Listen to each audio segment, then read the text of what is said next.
Hello, Ravi.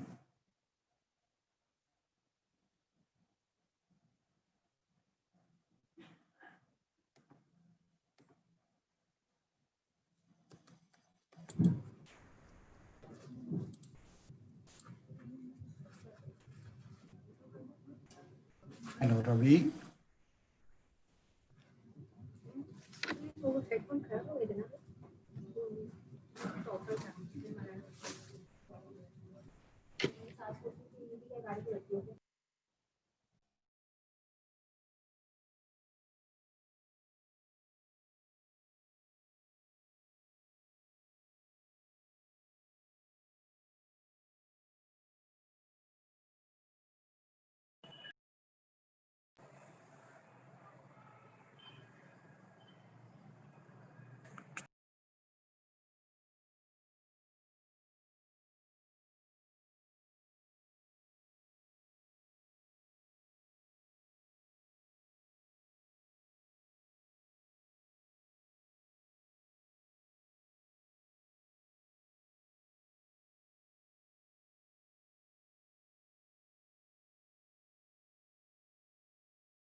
Hello, sir. Good morning, sir. This is Ravi from Kids, sir. Sir, you are muted, sir.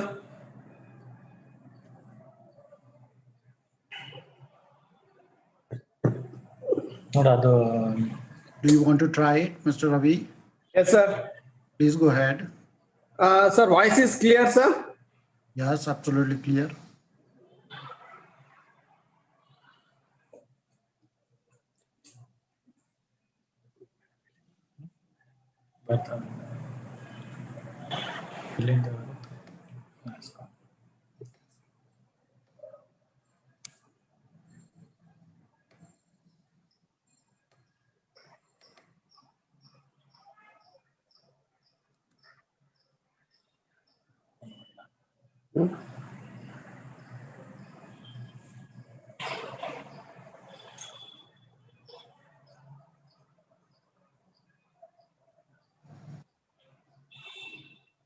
Phone ಮಾಡಲಾ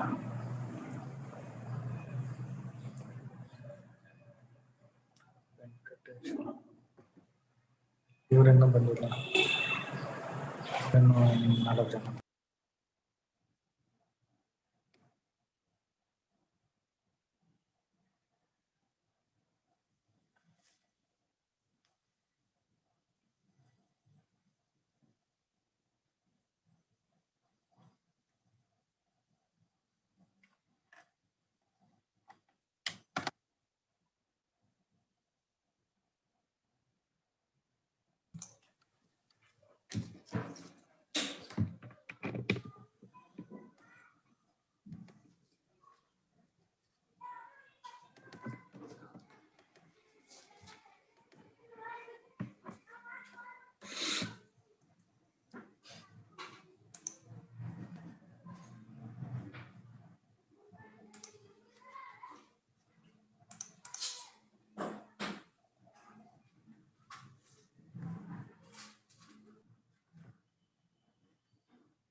So, Mr. Shri Krishnan.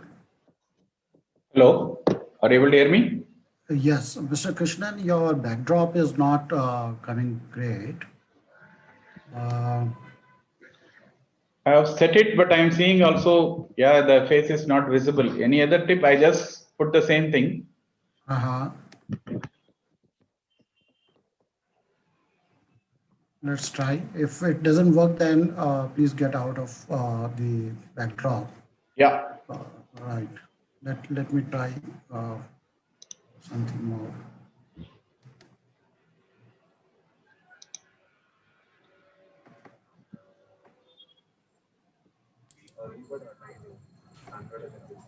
Shri Krishnan, sir, your image backdrop is not coming correct.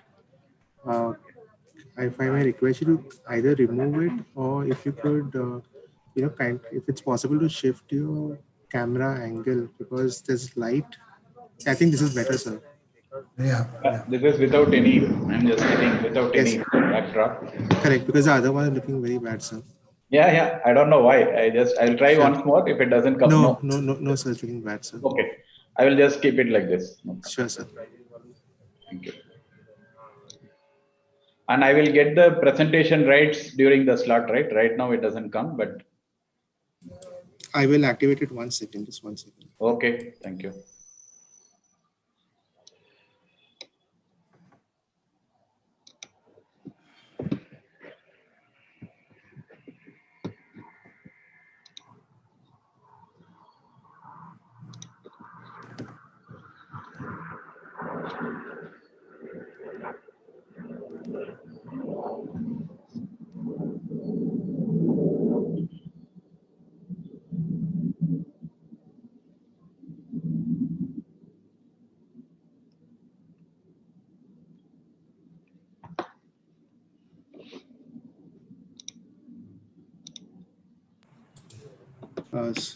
Sri Krishnan, sir, can you check now if you're able to share the screen? If you have activated it. Yeah, I will try right now.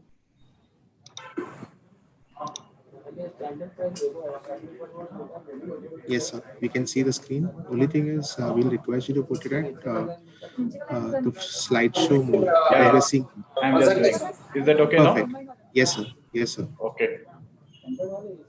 I will stop sharing now. It's giant, Yes, sir. sir. Wait for confirmation with the means host will add. After that, it's connected, sir.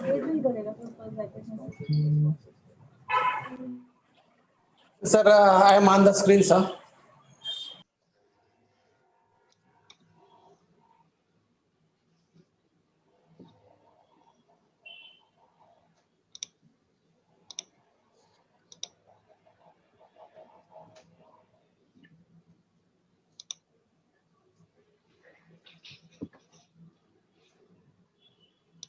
I will just test the videos that I am running. Is that okay, sir?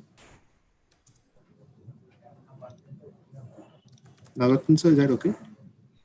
Come again. I want to test the videos that I will Please be go ahead. running. Please. Sure. Thank you. Thank you.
One second.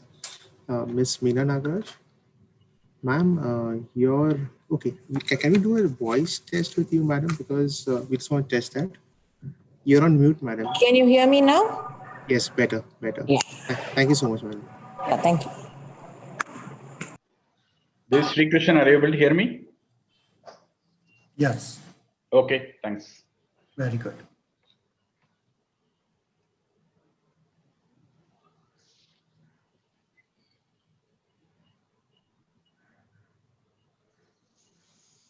Good morning, madam. Navratan here. Yeah, good morning, Mr. Navratan. Good morning. I will be doing the whole of AMC through the whole session. Okay, Uh, okay. Would you intend to be with us for some more time beyond your presentation? Maybe for about another till 11, Mr. Navratan. All right. Thank you.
Sir, shall we start with the countdown for 5 minutes and open the session for the attendees to join?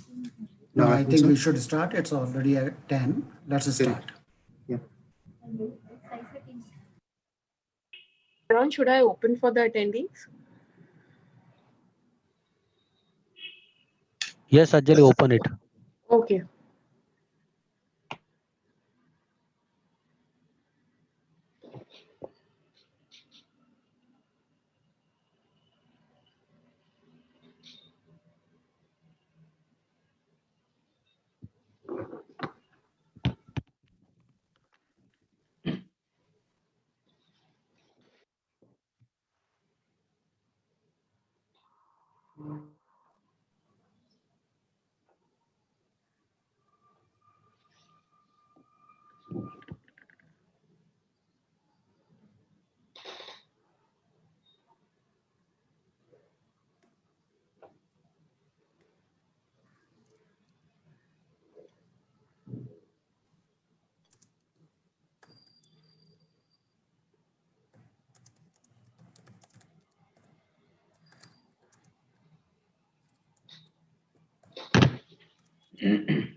Sameer log in कर लो ना उसमें webinar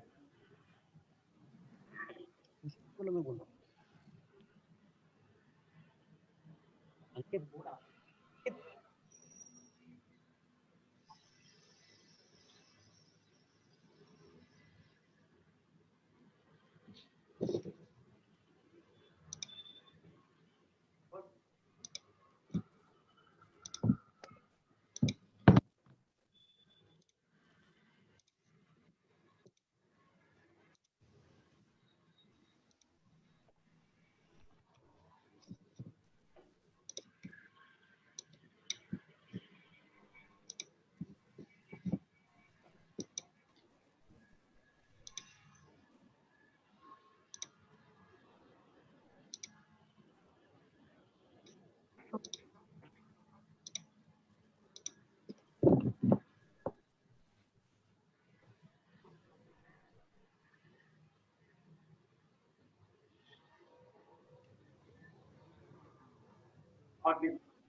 Good morning and a warm welcome to everyone. Thank you for joining us for today's webinar. I'm Falk Sänger, Managing Director of Messe München. Respected speakers, eminent guests, ladies and gentlemen, on behalf of Messe München and Messe München India, I welcome you all to the Smart Cards Online Expo and the webinar session Digitize 4.0 NextGen IoT and AI. The last decade has seen significant activities in the innovation landscape in India. With the launch of thousands of startups, investments worth billions of dollars, and favorable government policies, India is certainly emerging fast as a hub of new age innovation in the digital era. Technological innovations are changing every aspect of a consumer's life, and these innovations can offer solutions to some of the most pressing issues of the world. We, as a trade fair organizer, are very pleased to provide an opportunity to the Indian startups, small and medium enterprises, and even large organizations to present their innovations to the global market. I would like to thank NESCOM Center of Excellence for joining hands with us to organize today's webinar. I would like to thank all our speakers and delegates for joining us in this webinar. Before I request the moderator to commence the session, I would also like to encourage our delegates to visit the last day of Smart Cards Online Expo, which is today. Thank you.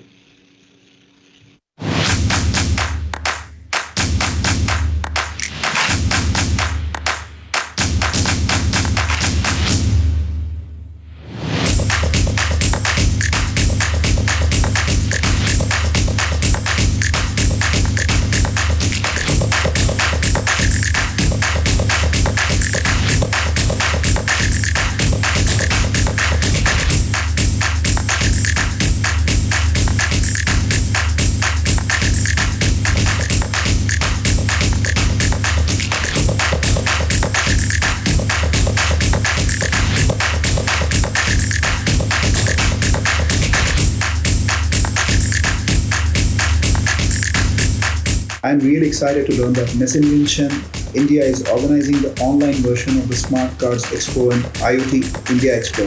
So let's reconnect and re-engage in this upcoming online edition. So block your calendars and see you soon. I'm very excited to learn that Messe München is organizing the online version of Smart Card Expo and IoT India Expo. So block the dates for 3rd, 4th, 5th of November 2020. Thank you. We are excited to participate at the digital version of Smart Card Expo in 2020. online version of Smart Card Expo will have no geographical barrier to connecting with each other. Thank you. Let us reconnect and re-engage at the upcoming online edition. So block your dates for 3rd, 4th and 5th of November 2020. Thank you. I'm glad to invite you all at this online expo, which is starting from 3rd to 5th of November 2020. Block your dates, please be there. Let's meet, let's collaborate. Thank you. Let us reconnect and re-engage at this online edition. So block your date for 3rd, 4th and 5th of November 2020. See you there. We're really excited to be a part of this virtual event this time. We really hope to see you at our virtual booth at the Smart Card Expo 2020. Looking forward to see you all.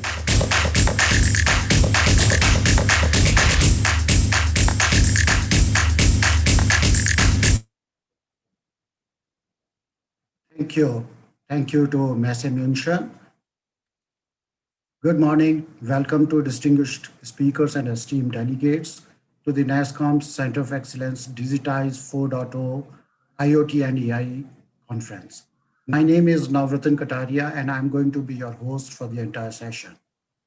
We shall today start with a story about a cook who used to be famous for two of his recipes called lentils and rice.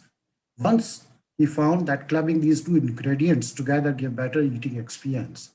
We are talking about AI and IoT and the resultant recipe called khichdi. The spelling for khichdi, Khichdi, a dish India is given to the world. It's popular amongst workers in the manufacturing industries, patients, so it also is very popular in health industry and is a mass consumption food for the common good of the society. Khichdi is the theme of today. Digitize 4.0 Forum, initiated by the NASSCOM Center of Excellence in partnership with Messi München, is a platform for discussions, debates, roundtables, and showcases around digital transformation, leveraging IoT and AI.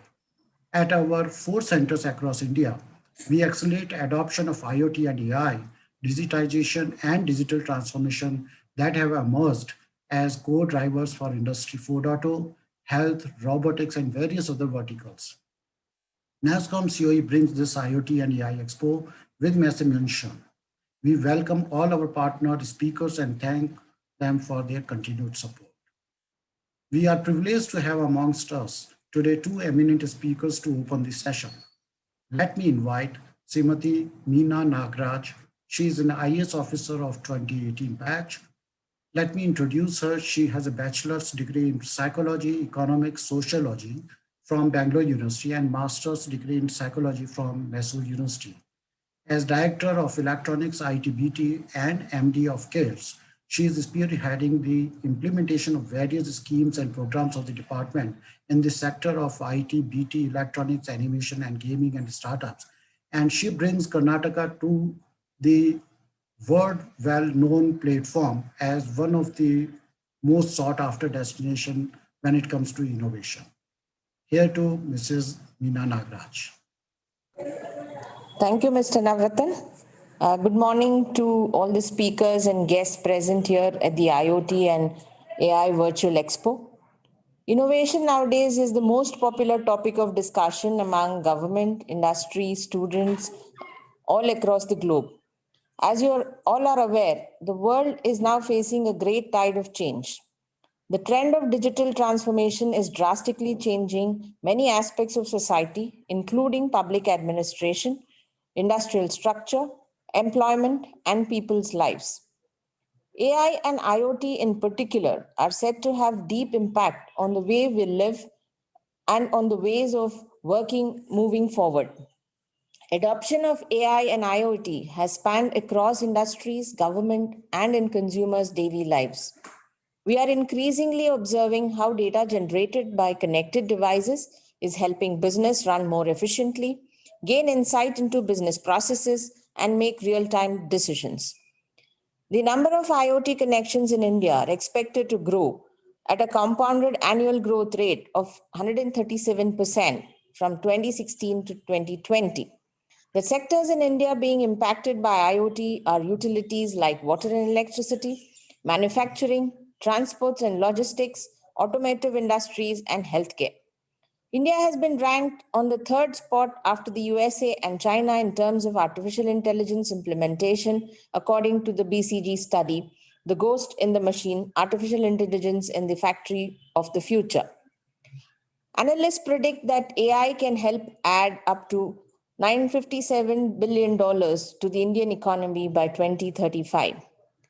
The opportunity for AI in India is colossal, as is the scope for its implementation. By 2025, data and AI can add over $500 billion and almost 20 million jobs to the Indian economy. The key driving factors of AI and IoT growth in India are innovation in product offering, increasing potential efficiency, and improving customer experience. Karnataka is known for its technological capabilities and has been a pioneer in the country to embrace new and emerging tech. Our government has played an important role in encouraging research and development and creating vast talent pool of skilled workforce to catapult innovation. The government of Karnataka has been supporting startups through various initiatives. We have opened 125,000 square feet of incubation area. We annually host the flagship program of Idea to Proof of Concept granting fund called Elevate, and we have dispersed fund for over USD 15.3 million to 470 startups till date, and we encourage entrepreneurship at a very early stage through programs like the New Age Innovation Network. For AI and IoT in particular, the following initiatives have been put forward by the government. The government of Karnataka proposes to set up the Artificial Intelligence Research Translation Park in association with Indian Institute of Science. The state government aims to promote AI research, AI innovation, AI commercialization, pilot project implementation, along with development of 5G technology. The Vishweshwaraya Technology University of Karnataka is planning to introduce the Bachelor of Engineering in AI and Machine Learning with effect from the academic year 2021. The state government of Karnataka has always taken the first step in implementing pioneering policies and initiatives for the technology sector. We have been the first state in the country to launch sector-specific policies in information technology, biotechnology, startups, animation, and electronics. We have also created the Karnataka Innovation Authority to oversee regulation related to innovation and emerging technologies and to sanction regulatory sandboxes for testing their innovative technologies.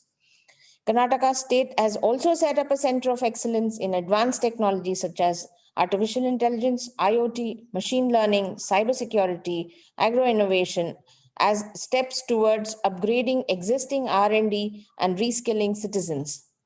The Center of Excellence for Data Science and AI has been set up to catalyze innovation and accelerate the DS and AI ecosystems with innovators, user enterprises, and academia.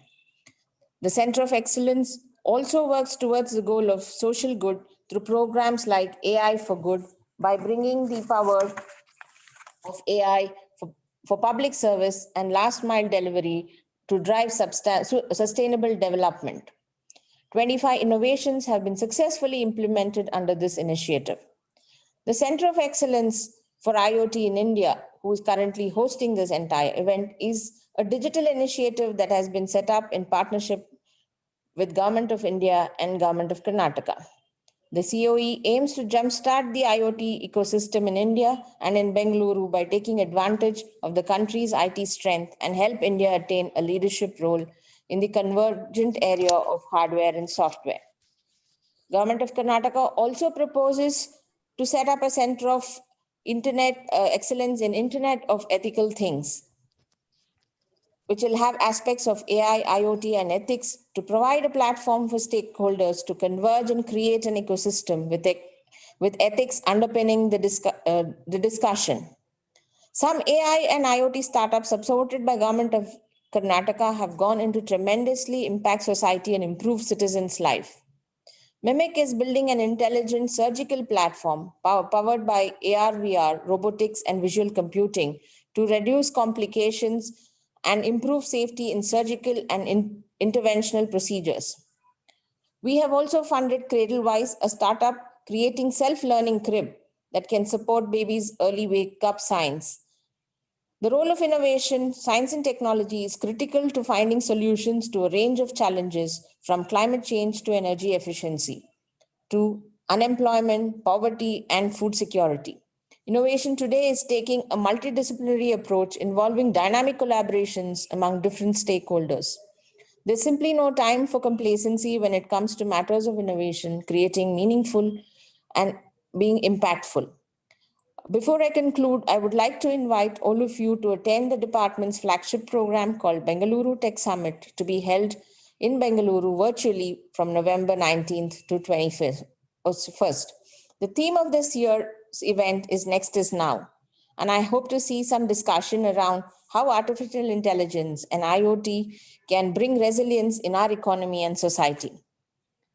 I encourage everyone to keep the conversation going, to reach across traditional boundaries, to support policies that drive innovation, benefiting both our communities and more broadly society at large. I wish the event a great success and look forward to such endeavors in the times to come. Thank you very much for providing this opportunity. Thank you. Thank you, Mrs. Meena, for such insights about the programs that we are doing in Karnataka, and a great invitation for everyone to join the BTS, a very flagship program of Karnataka. Let me go to the next part of the opening session for Mr. Achim Burkhardt, the Consul General of the Federal Republic of Germany in Bangalore. I will introduce him. After 29 years in the German Foreign Office and serving a diplomatic tenure in strategic roles in various countries such as Germany, Egypt, Vietnam, France, and Zambia, he has now arrived in the Silicon Valley of India as the German Consul General for the states of Karnataka and Kerala.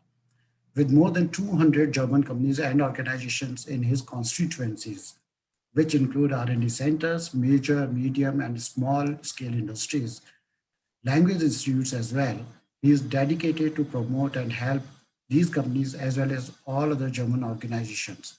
His passion for innovation has been driving us on a very high accelerated mode of Indo-German Innovation Cooperation. Over to you, Mr. Achim Burkhardt.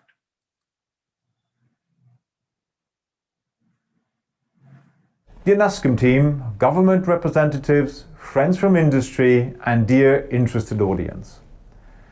Thank you for inviting me to this interesting virtual summit of IoT and artificial intelligence organized by NASCOM together with Messe München. My name is Achim Burkhardt. I am the new German Consul General in Bangalore, and my constituency are Karnataka and Kerala. Under my current role, I have met already various important government and industry leaders, visited facilities of many companies, major as well as MSMEs. One thing I've learned so far: India as a country and places like Bangalore have a remarkable potential for frugal innovation when it comes to latest technologies like IoT, Industry 4.0, artificial intelligence, and so on and so on. There is an enormous talent pool that is busy with innovative ideas for futuristic solutions. In the short time of my tenure, I have already become a big fan of the entrepreneurial skills of the young Indian women and men. I've also learned that an average young Indian loves two things. One is cricket, which I still struggle to understand, and then setting up their own startup, which, with the help of NASCOM people, I do understand much better than cricket. I hope I will be able to say much more about cricket, but I have understood the importance of startups in India. They are a very important driving force on the economic growth of India, especially in Bangalore. Joint initiatives like the GINZAP, the Indo-German Startup Exchange Program, Startup Asia Berlin, the German Accelerator, are actively supporting the Indo-German startup collaboration. Bangalore is known as the Silicon Valley of India, and rightly it is so. The startups here are much more mature and focused with the implementation of their business plans, new ideas, product services, and business models not only modernize the economic structure, but also create new jobs and provide much needed employment. Digitalization and digital transformation. These are the new buzzwords across the globe. India and Germany, with their latest innovations, have been setting the benchmarks and the pace for the world. In the current scenario, where virtual is the new norm, all our economies are more and more dependent on emerging technologies. The COVID pandemic shows this to us in a sort of magnifying glass. In addition to the major German companies like SAP, Bosch, Daimler, etc., the SMEs in the manufacturing sector are also looking closely at these technologies. They do this with a positive approach. They want to, and they are already adapting IoT and AI in their products. Apart from that, we all have seen what startups are capable of. The extensive usage of AI and IoT in healthcare and in the agricultural domain is already a game changer. India and Germany both have understood the importance of the new technologies and trends. However, as German Consul General, I have to give answers to a not finally solved question, which is how to bridge the still existing gap between the startups environments of our two countries. Both countries have their own strength. If Germany is initiator and thus leader in Industry 4.0 or artificial intelligence, India is also not less when it comes to IoT and AI research and development in these domains. We indeed know the strengths of each other. In fact, SAP and Bosch in India and Wipro and Infosys in Germany are the best testimonials for an already existing bridge between our two countries.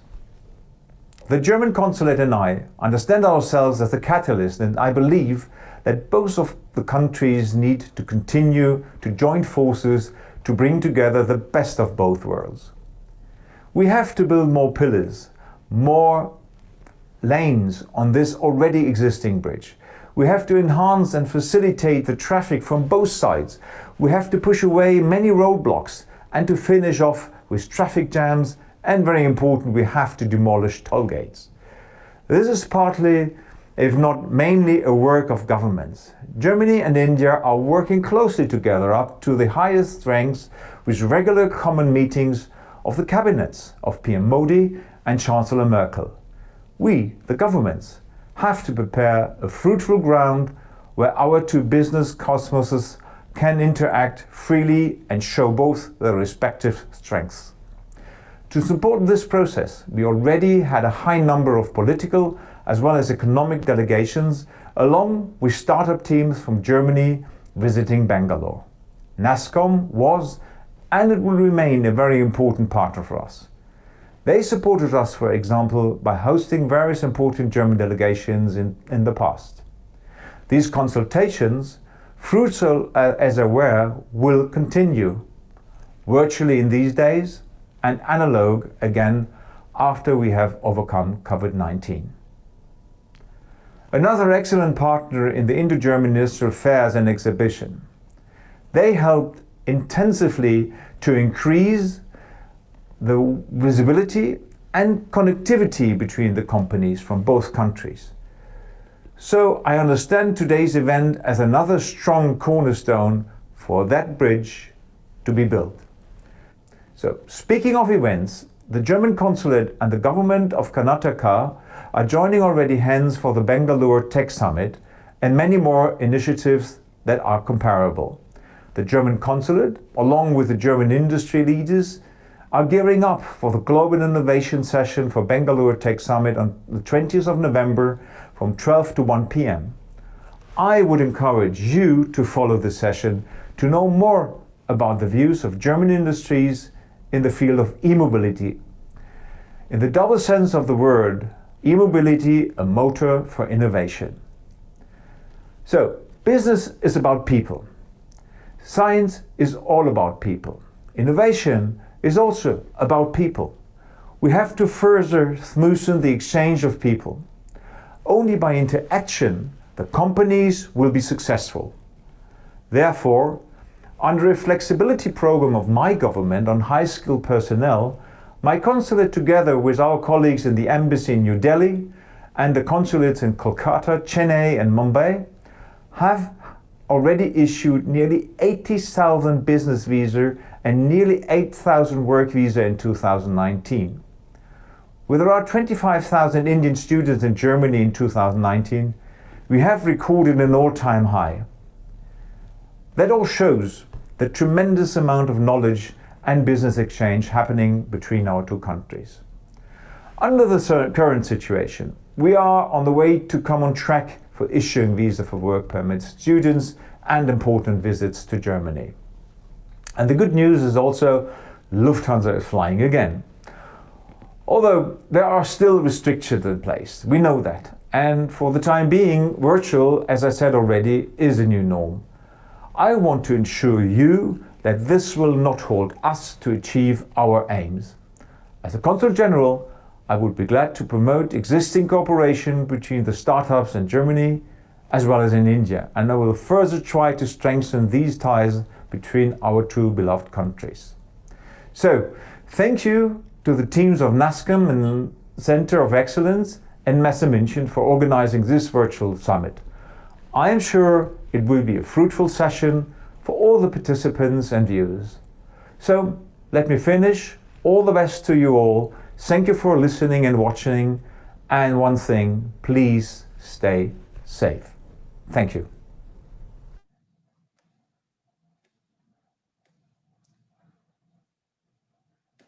Thank you. Thank you, Consul General. I thought I should also do the presentation of the theme that we have. And what we have, and as I mentioned, is the khichdi. I'm sorry, it's got stuck, but all right. So this is what used to be cooked, which is, if I can say, one of the AI. AI started in 1955 or 56. And then lentils was another dish. And what our cooks and a lot of our master chefs who will come on the speaker panels have done is khichdi, a combination of the two best resources of food on earth. And not only that, it's one of the national and the most popular dish in the country. Let me go back and unshare.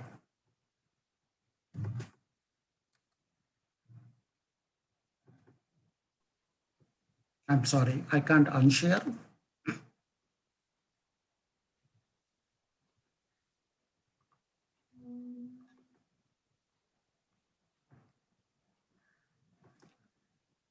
Sharon, can you unshare me? Navratan, so you'll find a button saying stop share right on top. No, the screen is frozen, so I'll have to try something else. But if we can start with introduction, okay. Let me see if I can. I would like to introduce our next session, Mr. Shri Krishnan V, and he will be holding the keynote address of the presentation of the theme. Can you share Shri Krishnan's PPT, or am I stuck? Let me try, I think. All right, I think now you should be able to. Let me give a brief note about the keynote. So as I mentioned, khichdi is the South Indian cuisine, which brings a lot of friends on this conference today. Today, whether you love it or hate it, you cannot live without it. They are inseparable, like a lentil and rice in a khichdi. I would like to invite Mr. Shri Krishnan, Senior VP Robert Bosch Engineering and Business Solutions, to deliver the keynote on IoT and AI, the next revolution. Mr. Shri Krishnan, a seasoned professional in the aerospace and automotive sectors, started his career at ISRO in the Satellite Center, working on satellite telemetry and payload data handling systems of Indian Remote Sensing Satellites program. At Bosch, currently he has the business unit of innovation and incubation and is responsible for incubating digital technologies and emerging business domains. Very surprisingly, healthcare and smart agriculture are also some of the new business areas in the incubation area. On the technology side, AI, distributed ledger are some of the new technologies being developed at Bosch. Over to you, Mr. Sri Krishna. Thank you, Navratan. Are you able to hear me? Yes. Good. Good morning, friends from the digital community. I'm really excited to be here with you, sharing some thoughts about the two megatrend technologies and business impacts that AI and IoT can create. First of all, my thanks to NASCOM, CVE on IoT AI for giving me this opportunity. And let me present some thoughts about how these two technologies are converging and creating a huge business impact. Before that, let me start with a quick intro to Bosch. Most of you know what is Bosch, but I want to paint a slightly different picture. You know, Bosch is the largest automotive tier 1 company. There is no car virtually in the world, I can say, without a Bosch component. And probably being from the India center, one of the largest engineering centers, I can say probably there is no car in the world without a software element coming out of India. But today, let me start with beyond automotive and cars. What is Bosch doing? This will give a totally different perspective. You see various pictures here. All these fields, Bosch is quite active.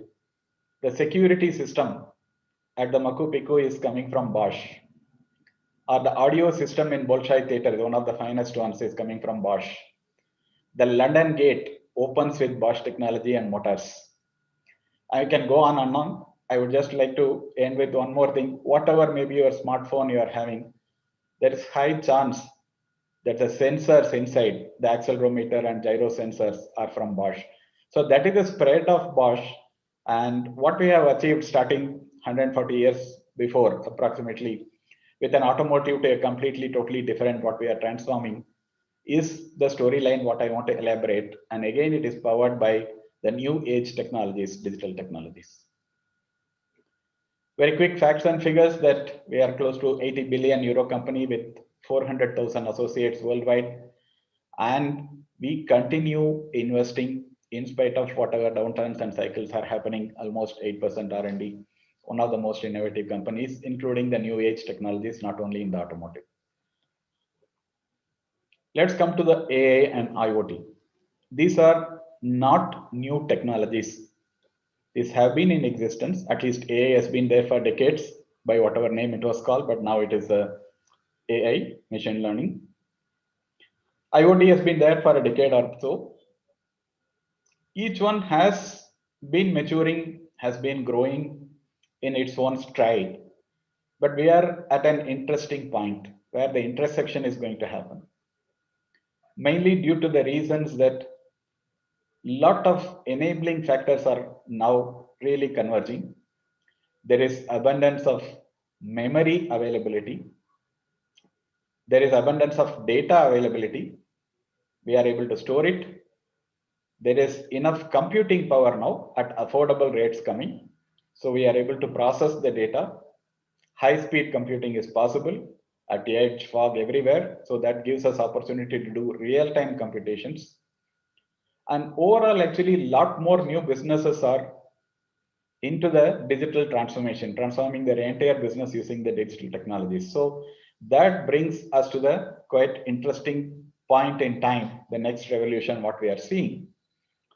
When these two mega technology trends, mega business trends converge together, we see a very interesting possibility to potential to disrupt any vertical, acting as an horizontal enabler.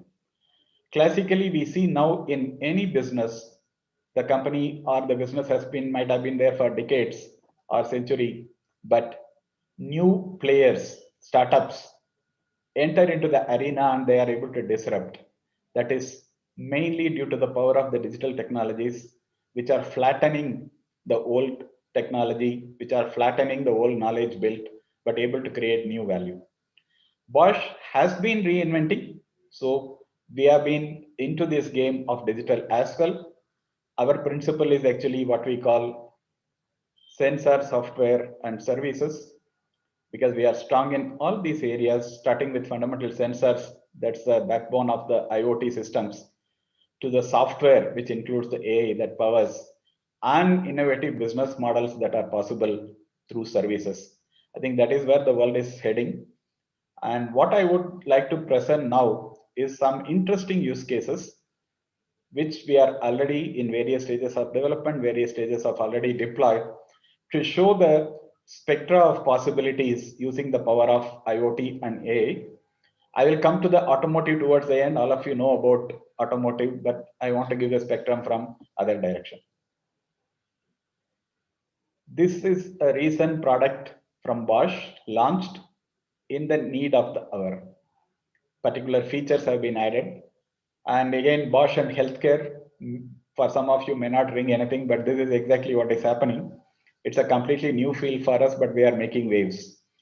We have launched a device that can do a quick PCR test. Now it is doing in less than about 40 minutes. And this has been launched successfully, and we are overbooked and not able to service the market requirement. That's the current situation. And it's a complete digital product with artificial intelligence. Just take a sample and put it in a cartridge, scan the cartridge and put it into the device, and you will get. And this is again a connected device. Multiple devices can be cascaded. A country level statistics can be derived, insights can be derived. This is another example how a technology of AI and connectivity IoT comes together to create a value. That to a value, because we say in Bosch is invented for life. And this is exactly what we are doing to save lives and help humanity. Another interesting product from Bosch, again, healthcare I'm taking. This product is coming out of India, our Center Robert Bosch Engineering. It's a quite interesting product. One of the bigger problems in emerging countries is accessibility to the laboratories and the technicians, pathologists who are able to analyze the things in the laboratories. We have come out with a product, a digital pathology product, where you can insert a slide normally made like in any other laboratory. And in about 15 minutes, it can analyze 30 different conditions and give a report. Again, completely powered by AI. It is an IoT device connected, get software updates, can transfer the data to the backend, do in the device itself, edge computing. Many features are there. We won CES Innovation Award and Product Design Awards. Again, we are proud this coming out of India. Example of another great product where the two technologies of IoT and AI come together.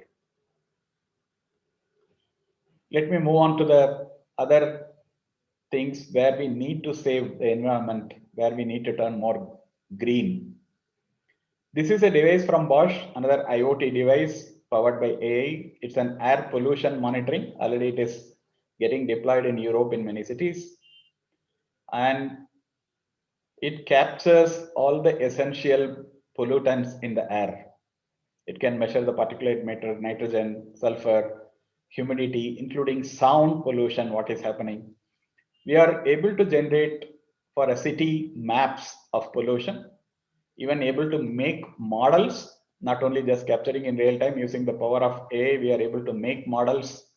And then if the city wants to improve the pollution, how to then guide the people. This can be combined with the navigation system, interestingly, to give you pollution less routes. Those possibilities are there. And again, a big change that these two technologies can bring together. Coming to the consumer side, what things are possible? This is a Bosch smart glass, which we had showcased in CES last year, this year. Interesting product. Multiple applications are there. I have just shown it's a connected product, again powered by AI.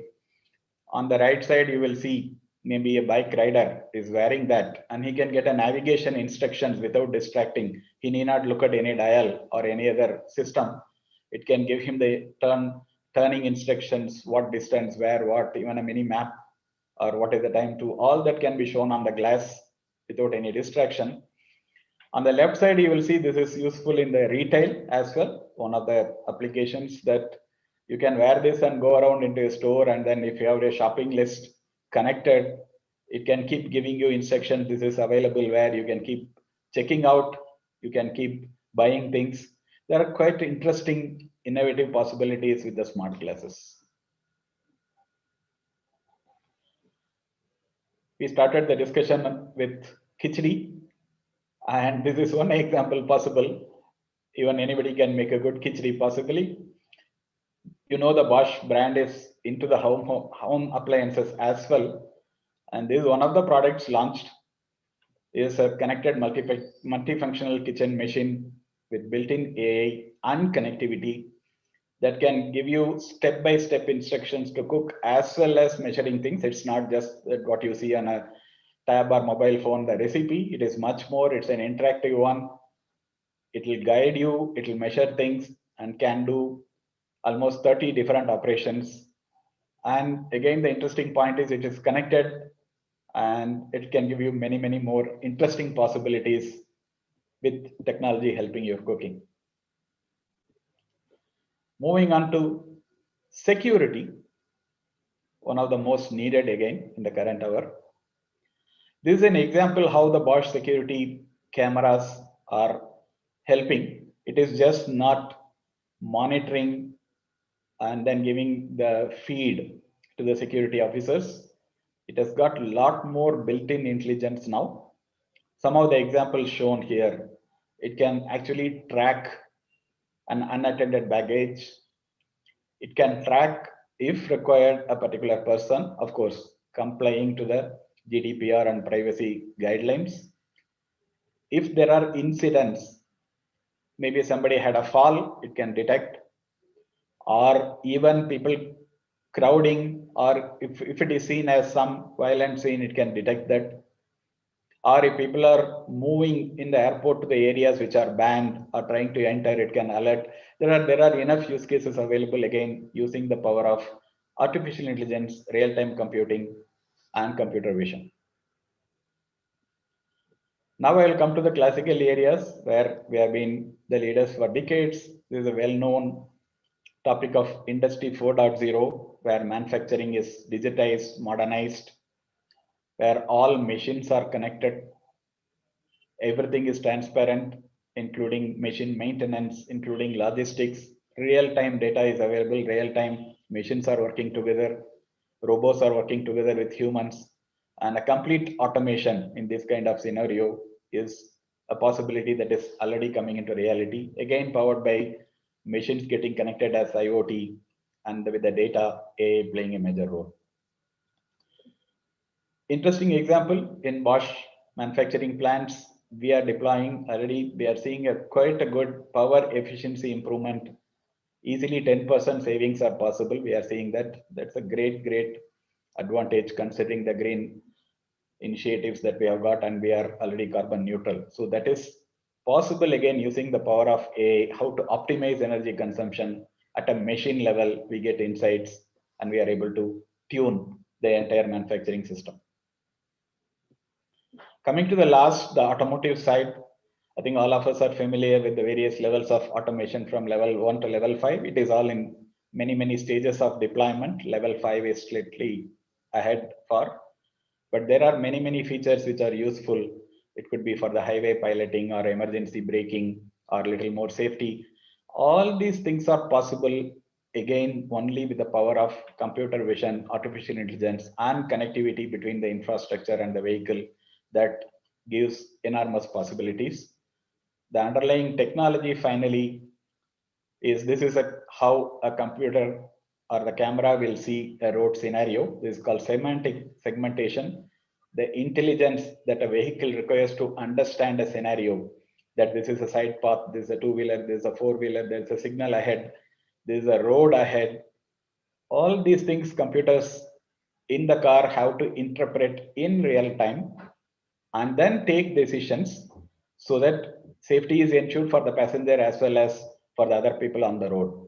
So this is another great application right now unfolding in front of us, how IoT and AI can create value. It's not just only autonomous driving. There are many steps, as I was telling. For example, interior monitoring system inside a car, again, are getting more prominent. Till the fully automated system comes, till the driver is there taking charge, to know the driver is alert so that accidents can be avoided, called driver drowsiness system.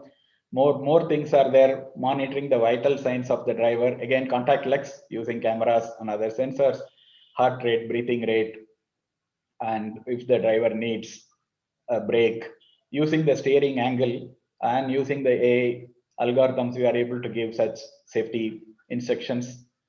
As well as inside a car, when multiple passengers are there, whether they are wearing the seat belt, whether they are sitting in the right position, particularly with respect to airbags, that children should not be there, those kind of things.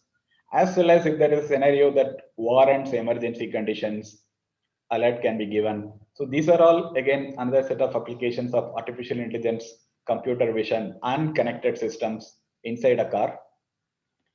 And coming to the ultimate possibility, again, what we call car as a personalized assistance, that it can help you to plan your day. Suppose you have an electric vehicle and you want to go for shopping, you want to go for lunch or dinner, the entire day can be programmed synchronizing with your calendar, when to charge, based on your preferences, which restaurant to go, and you don't forget your shopping list, all such things.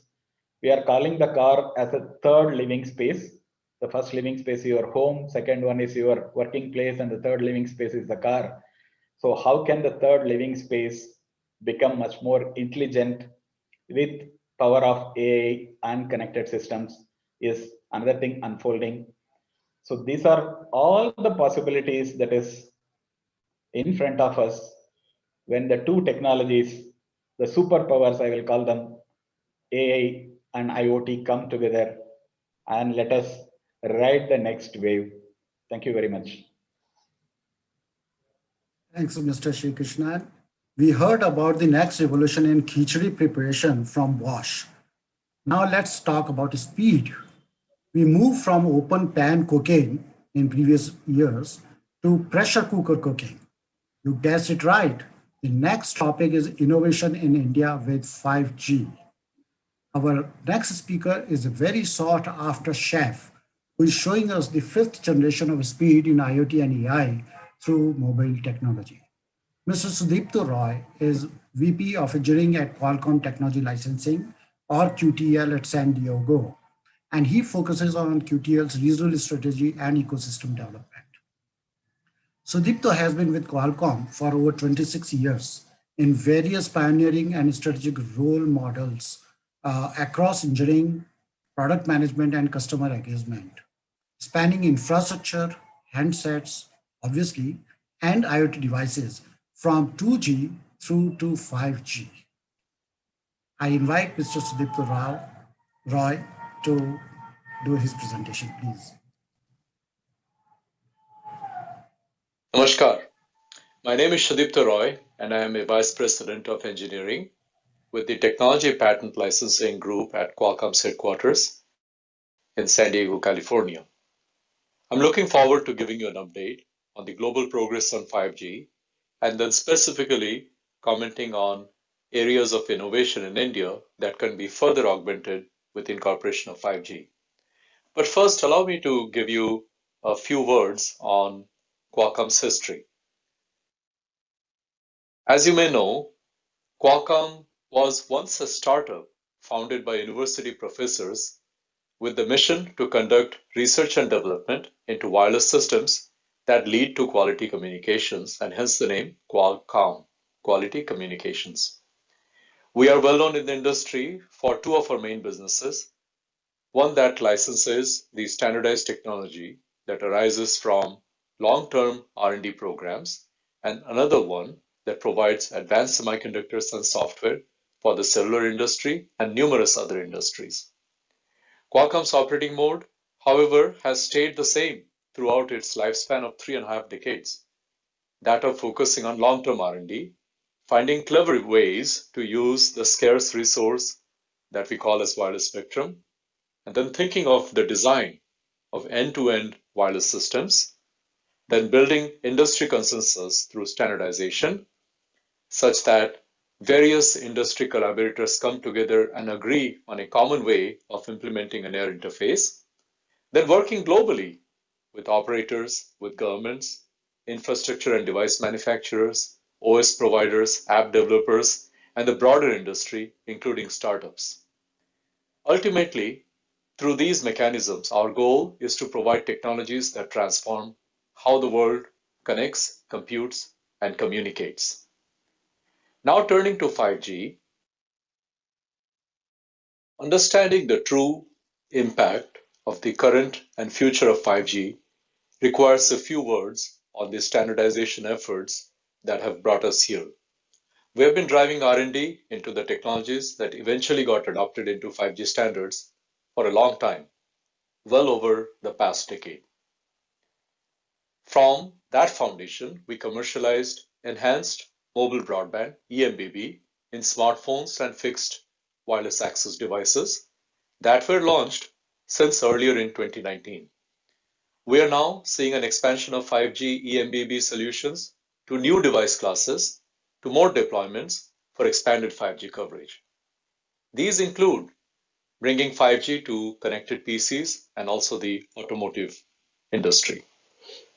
The next phase is about delivering the broader vision of 5G and expanding to new verticals with new capabilities, such as bringing ultra-reliable and low latency communications to industrial IoT to control machines and robots to increase the flexibility of the factory of the future.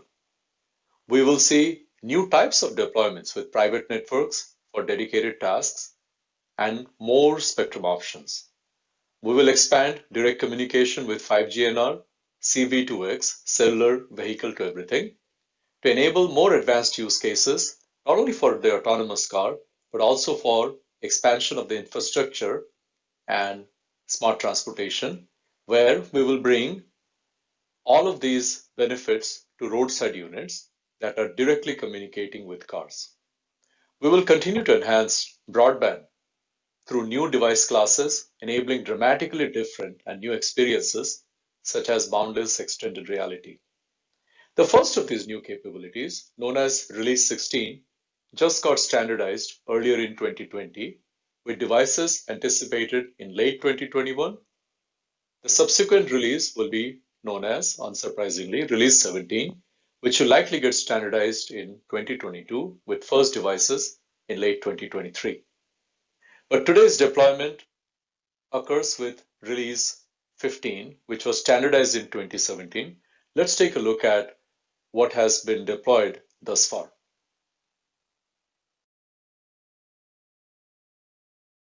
It would be an understatement to say that 5G acceleration is at a torrid pace.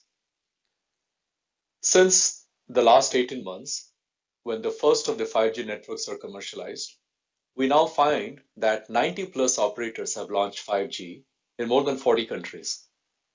Deployments continue despite the extraordinary pandemic times. Devices have launched well ahead of networks.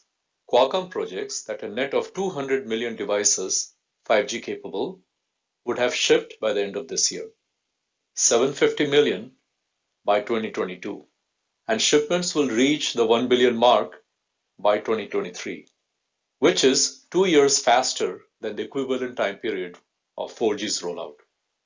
These projections trend out to nearly 3 billion by 2025. And also in that year, it is estimated that 45% of all mobile traffic will be carried over 5G. This brings us to a discussion on. It is worth noting that more than 100 entities have licensed 5G standardized technologies from Qualcomm. Several of them have also used our advanced semiconductors and software, resulting in more than 300 different devices. The diversity of devices are exciting. While they are predominantly cell phones at all price points, including those that have already pierced the $200 price mark, numerous 5G connected laptops, hotspots, CPEs, embedded modules have also been launched. 5G cell phones are more immersive, and actually they save on battery power by completing their downloads much quicker than on a 4G device. 5G connected laptops do not require the intervention of maintaining a Wi-Fi network and feeding broadband to that Wi-Fi network. 5G CPEs instantly bring fiber-like speeds to homes, offices, schools, and hospitals. 5G connected vehicles enable continuous vehicle diagnostics, facilitate software upgrades for performance and safety improvements. The innovation around 5G is remarkably much more intensive than the equivalent period in 4G. Many of these devices are also launching in India.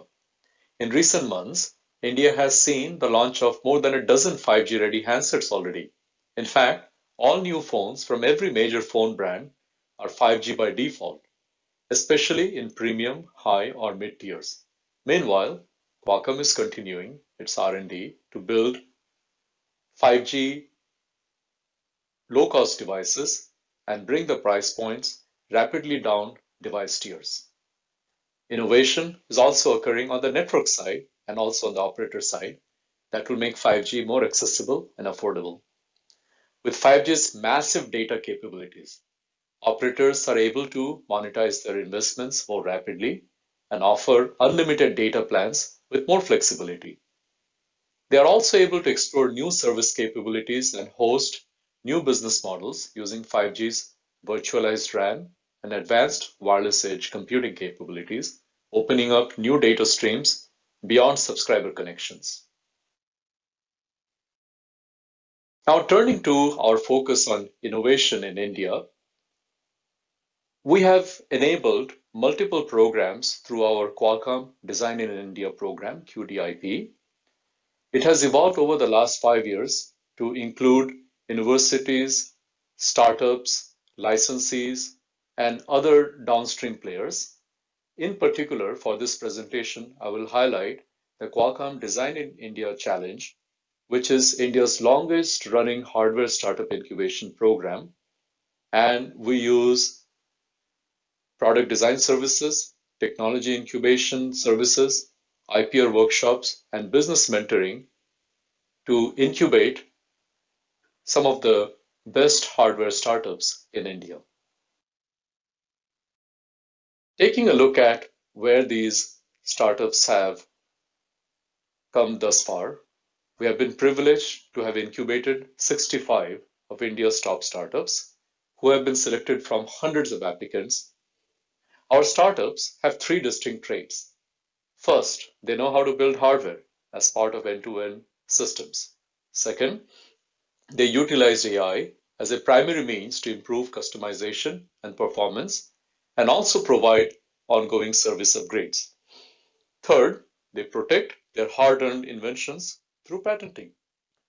In fact, on the third prong, our incubator startups have filed or have received grants for over 100 patents, mostly in the IoT area, and about 2/3 of these patents have been filed in India. They have also been successful in capital raises, and several of them have had successful exits also. Some of them have launched products and services in the market, with 6 of them, I'm proud to report, having adapted their products and services for the COVID-19 use cases. A note on how we work with startups to help them innovate in their own domain. What we realized with startups is that we need to hide the complexity of chipset and software so that they can focus on what they're good at. To facilitate this, we have developed 6 platforms ranging from LPWA to 5G NR that we mount on complete kits and provide sample software so that startups can rapidly build their prototypes on it. We call it a 2-2-2 model. 2 days of onboarding, 2 weeks of early prototype, and 2 months of complete prototype development. We provide dedicated engineering support for these selected startups, and we also open up our 5G test labs in the Qualcomm Innovation Lab in Bengaluru, where not only they can test 4G, 5G, RF, imaging, AI, but also if need be, they can do pre-certification for India's regulatory test framework. In this next slide, allow me to use examples from 3 of the 65 startup alumni we have had the privilege to work with as a way to illustrate how an advanced use case already utilizing 4G technologies can be enhanced by going to 5G. The first example is that of a startup who used advanced imaging and on-device AI using a 4G cellularly connected drone for pipeline and industrial column defect detection, particularly for refining and petrochemicals industries. Moving to 5G, the same drones could be retrofitted with more advanced and parallel imaging, that is multiple cameras, for deeper or more rapid inspections, saving time, money, and increasing accuracy. Another example is that of patient vitals monitoring. Today's state-of-the-art allows for dozens of hospital beds to be monitored using this startup's under-mattress sensors and AI-based diagnostics. Imagine the impact of an entire hospital with hundreds of beds or a hospital campus system with thousands of beds monitored, with data cataloged, analyzed very securely, and rapidly reacted to.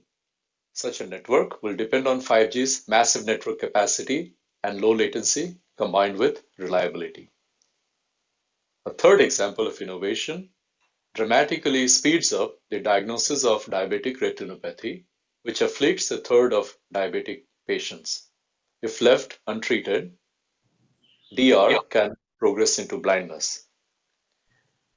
Through contactless screening enabled by Edge AI on a Qualcomm Snapdragon device, and obviously 4G connectivity, this startup's product enables touch-free fundus eye exams in less than 3 minutes and offers a unique point-of-care solution for screening and referring only those suspected of diabetic retinopathy to specialists. Contrast this with incurring days of delays due to shortage of access to specialists. Now, expand this capability combined with remote surgery. You could easily envisage a situation where you have remote eye surgery with a specialist on one end of the network and a team of surgeons with a robotic eye surgery machine on the other end adjacent to the patient, where the communication with the specialist is happening over a low latency and reliable 5G network. There are many examples. We talk with our startups of how to expand their previously developed 4G based capabilities and functions into 5G. And we look forward to working very closely with our alumni as well as the startups we are going to incubate next year for developing further 5G based applications. While I gave you scant 3 examples, if you trend them out, it actually turns out that by one study that we commissioned, 5G could have a global economic impact of $13.2 trillion by 2035. These would be in significant areas of importance to a rapidly developing nation like India, in smart cities, in smart manufacturing, richer mobile experiences, precision agriculture, education, healthcare, and so on and so forth. Just as in 4G, navigation apps or e-commerce or ride-hailing services were built on 4G smartphones, 5G will provide a tremendous platform, not only for the smartphone-based economy, but for multiple industries. India has shown a massive appetite in adopting, adapting, and consuming digital services. In fact, we're in the middle of incubating 12 more of India's finest startups, and early next year, we will announce who among the 12 are the winners in the areas of agritech, medtech, robotics, and many other interesting areas. Please stay tuned. Combined with India's traditional strengths in software and increasing prowess in both hardware design and manufacturing, the arrival of 5G couldn't have been timed better. This is the innovation age that we envision, and we look forward to partnering with Indian startups, manufacturers, operators, and indeed the government of India to realize own 5G based economy. On that note, thank you very much for listening. Dhanyavad and Jai Hind. Namaste. Thank you, Mr. Sudipta, for your wonderful insights and also for your encouragement and support to the startup ecosystem. Friends, khichdi, we come back to that, when made on wood-fired vessel, like it was done in the olden days, inviting friends over a fireside gave us different flavors and we could all taste it together. I take this opportunity to invite Amit Chatterjee from Intel to initiate the fireside chat on the adoption and challenges of the IoT and AI with fellow industry colleagues. I will also request him to introduce after I introduce him. Amit Chatterjee leads the industrial segment marketing for the API with Intel IoT Group. As part of this role, his focus is in driving product scaling, lifecycle management, and go to the market. Industrial IoT solutions like supply chain, manufacturing, energy, and utilities. Amit is part of the embedded industry for almost 20 years, with experience in product marketing, business development, design and development of embedded systems and IoT products. He has extensively worked in various IoT systems and supported IoT developments while being part of multiple product teams. Prior to joining Intel, he worked as a technical leader at Texas Instruments, where he managed a team working on industry products. Amit completed his master's in automation and computer vision from IIT Kharagpur in Jan 2000. The fire is lit, Mr. Amit, and your panel is ready. Please introduce your panel as well. Thank you. Thank you so much, Navratan, and good morning, everyone. I hope that we will have a more engaging discussion. We have three industry stalwarts joining us today in the fire chat. First one in any order, so it's not specific. So first, I would like to introduce you with Mr. Ashish Kushu, CTO at L&T Technologies. He has more than 30 years of experience and is responsible for company's technology roadmap for high growth initiatives. Then the second person that I have is Kedar Ulman, Chief Supply Chain Officer at Diageo India. Now, I have asked Kedar for samples, but I have never got any. So let's he has 25 years of experience and is responsible for managing one of the complex consumer goods supply chain, and which is expand across 48 manufacturing locations, right? So supplying of the type of solutions or Kedar, the expertise is really valuable. Then finally, we have Sunil. Sunil heads automotive business development at Mitsubishi Electric India. We all know Mitsubishi. He has more than 30 years of experience and is responsible for various automotive solutions or automation solutions, and is also the chairman of CC Link Partners Association. And then finally, me, what Navratan has already introduced. So what we want to do is keep it as an engaging discussion. We would love to have feedback from the team.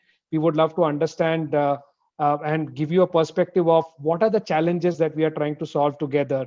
And Mr. Sri Krishna has actually given a very good overview of all the new things that are happening and the Qualcomm team gave a very big picture of what new stuff that are being worked out, right? So keeping that in mind, we are all talking about Industry 4.0, right? That's I would say, the new buzzword.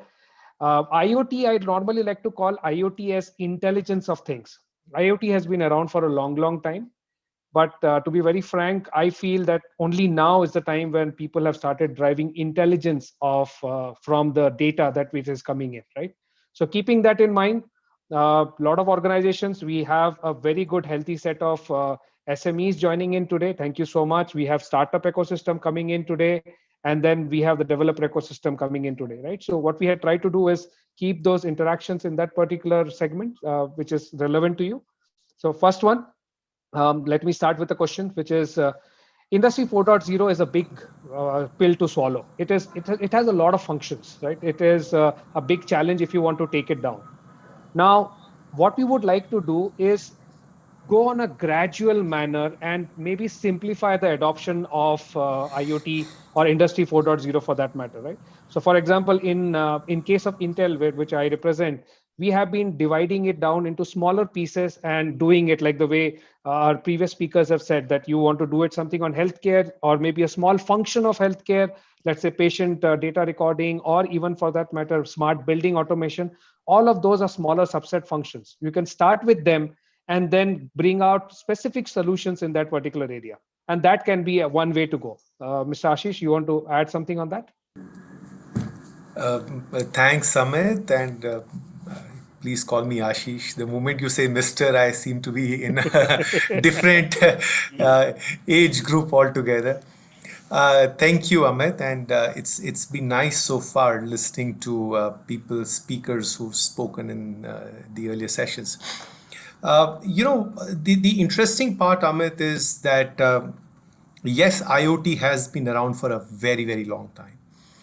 And when you are talking of a certain subject, there's so much focus sometimes on one aspect of the subject because it seems so exciting that we seem to miss the woods for the trees. And I think that's exactly is the experience that we've had.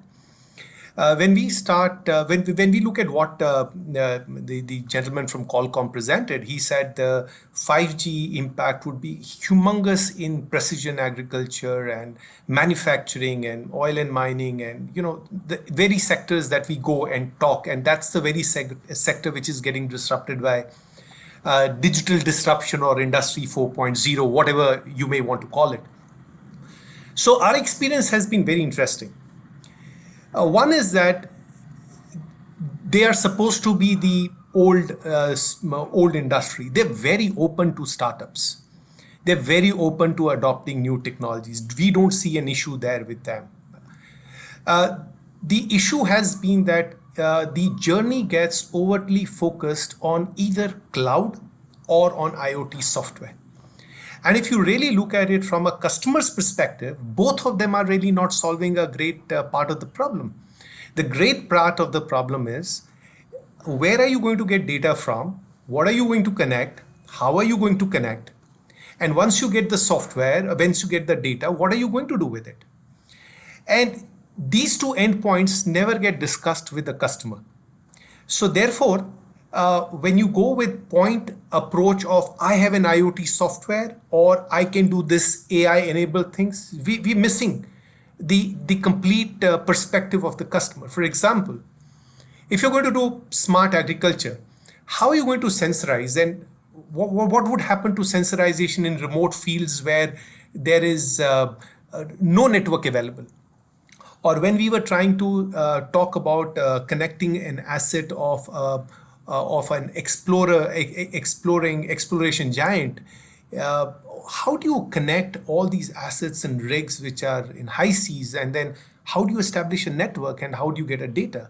Or when you are talking of an adventure sport vehicle, it's easy to talk of a vehicle getting connected which is on the road in Bangalore anywhere. But what happens to an ATV which is a snowmobile going in remote areas? So I think what's happened here is, in our view, is that one needs to look at these technologies in a slightly more holistic manner and empathize with the customer's product goal, and then see what we want to do. And I feel that this was the missing part for a very long period of time. But in the last few quarters or last few months, we have started seeing both the customer as well as people talking.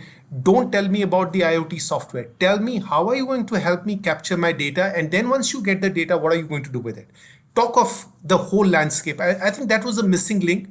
And we feel that that's coming back in a big way. And that's pushing the agenda for IIoT adoption in the industries that we are talking of. That's been my experience, Amit. And that's, I think, the right way to go for. Fantastic. Thank you so much, Ashish. Now, definitely the holistic picture is the way to go, no doubt about it. And I would like to then ask Kedar about what is it that he's thinking about in terms of this holistic picture for his supply chain. All right, thank you, Amit. First of all, I must confess that I feel like a velociraptor lost in the modern world. Okay, velociraptor is a very efficient dinosaur, but dinosaur nonetheless. So, listening to all the speakers since morning has been quite enlightening. But I must feel that particularly the sector from which I come from, beverage alcohol sector, has just started dabbling with IoT and AI, particularly in the supply chain field, and to some extent in our commercial field as well.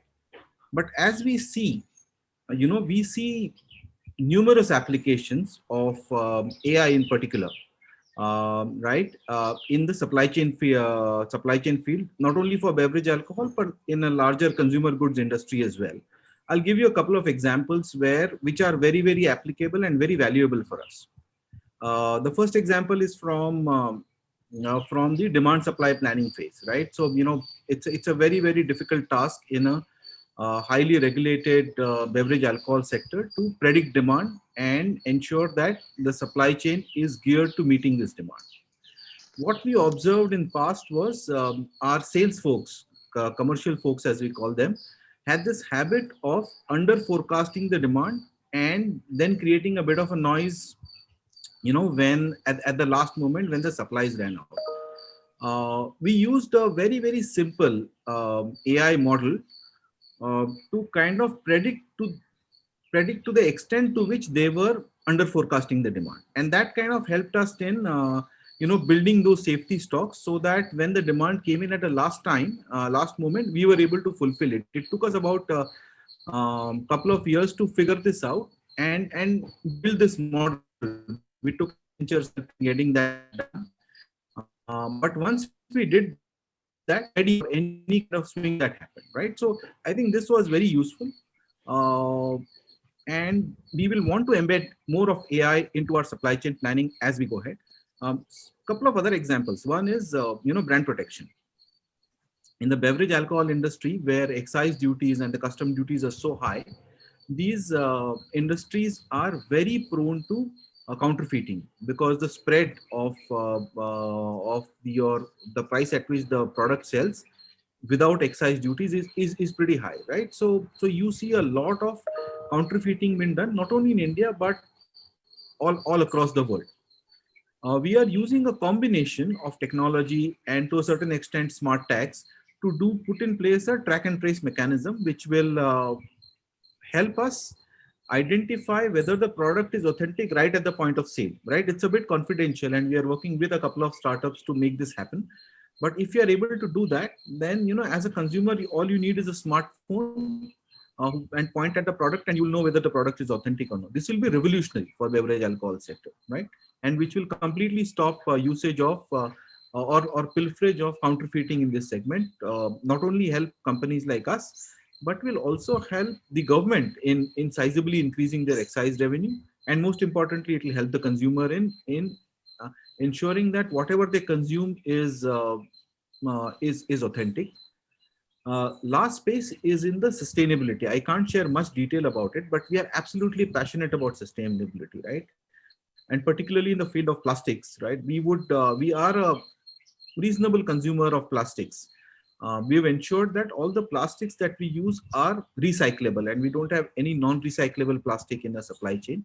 But we are committed to collecting all the recyclable plastic as well from the industry, right? So let's say if we sell about 25 metric tons of plastics to our consumers, we have started a program to collect it all back and get it recycled at our own expense. And we are working with some technology startups to figure out the best way of doing it, so that we don't leave anything in the environment and pollute the environment, right? This is just the beginning, I must say. And if you are able to take AI, IoT even further, even in our plants, there are so many things that we can do. I can go on and on, honestly. We just see even the tip of the iceberg. If we are able to, partner with some of the startups and take it even deeper, it will significantly help consumer goods industry, particularly in supply chain. And it will also get some startups, do something for which they will be remembered for many years to come, right? That's my bit. Yeah. Fantastic. Thank you so much, Kedar. In fact, you have made, I'm pretty sure, a lot of startups day, for example, because they would be looking for opportunities and you've already given them some. And actually, for that matter, having business development team under committing and over delivering is I would say a misnomer. So moving on to our next speaker, so Sunil, automation is the way to go. We all understand that, right? So maybe your thought on how these can be simplified for adopting Industry 4.0. Yeah, Amit, I'm audible? Yes, you are. Yeah. Yeah, basically, I will bring a Japanese perspective to all this discussion, because we talk about Industry 4.0. That's a terminology which by and large came from Germany, right? Mitsubishi Electric, we introduced e-factory as a concept, which is way back in year 2003. And we implemented e-factory in many of our manufacturing plants in Japan. We manufacture factory automation products, motors, air conditions, switch gears, and all these things. And basically what we intend to do that, we integrate supply chain, development, production, everything is visible. If I see the factories in Nagoya, at the reception, everything is visible. What is happening on what machine, whether the machine is stopped, at what reason, how much power it is consuming. So that is, we called it as an e-factory. Basically, it's again Industry 4.0 or smart manufacturing and integration of the equipment or sensor to the ERP level in real time. So that's a basic concept of factory or whatever I will say Industry 4.0 or today whatever we're talking about IIoT or IoT. There are many things in India we are doing in automotive industry as well as in pharmaceutical, F&B, water, where we are talking about integration. And when we say integration, if we talk about the existing plants in automotive farm or as well as in automotive, two-wheeler or four-wheeler, the basic challenge is that there are legacy equipments. There are many equipments which are working for more than 15, 20 years, but they are producing. So we don't want to get away out of these machines. So how do we really generate the data or get the data from those equipments? Or there are many CNC machines of different makes on the shop floor, in the machine shop. So what we do is that we adopt some small controllers on those equipments, and then we fetch the data. Even for injection molding machines, we have a lot many companies where we have integrated all the injection machine moldings at a different level at different plants, and the data is made available at a proper appropriate level. So that's the way e-factory is. So my point is that all the solutions are scalable. We can keep on adding as and when required. So we can focus on, say, assembly shop, we can focus on paint, weld, and then we can move ahead, we can integrate utility. So all these things are possible to integrate step-by-step manner. And the basic point is that, yeah, first of all, we need to pinpoint what exactly we are looking from the adoption of this new technology. What is my key pain areas and what exactly I want to do with that? So that's the way we need to take the further stage. And people typically talk about ROI nowadays, because whenever they are going to do any investment in any technology, people talk about ROI because the top management has to look into it. And today we are moving out of pandemic situation, and now we are moving ahead with the economy and production is picking up. If you see the news, two-wheeler, four-wheeler, last October sales is quite good. So that's a quite good thing, and it is going to improve the manufacturing scenario. So this is all required, and e-factory is the concept which is implemented. And again, we work with startups. So in India, I think more than 25 alliance partners we have developed in last 1.5 years. Some of them are from IT, some of them are from sensor, and some of them are system integrators who work associated with us to deploy these solutions at the factory level, at the plant level. That's my takeaway. Thank you. Fantastic. Thank you so much, Sunil. In fact, I had a privilege to visit your Nagoya factory a couple of years back. Is it? It's really, really good. So, see, Intel, Malaysia, so it is e-factory. So there we manufacture your microcontrollers for laptops. So there we have implemented e-factory a couple of years ago.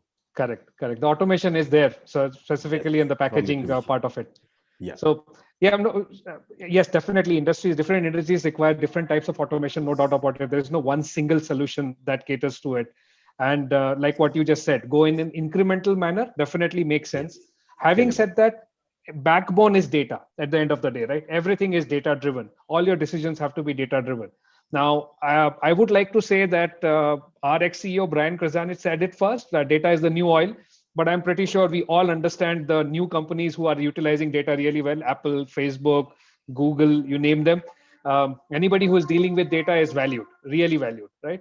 So keeping that in mind, what are the things that you are taking care of when you are taking care of, let's say, data per se, right? How are you handling data? How are you ensuring that those are some things that you should be considering about? So Ashish, you want to take a shot at it? First of all, I think, very happy to listen to what Mr. Sunil and Kedar said. And both of them are sort of in line with how I would like to address the question.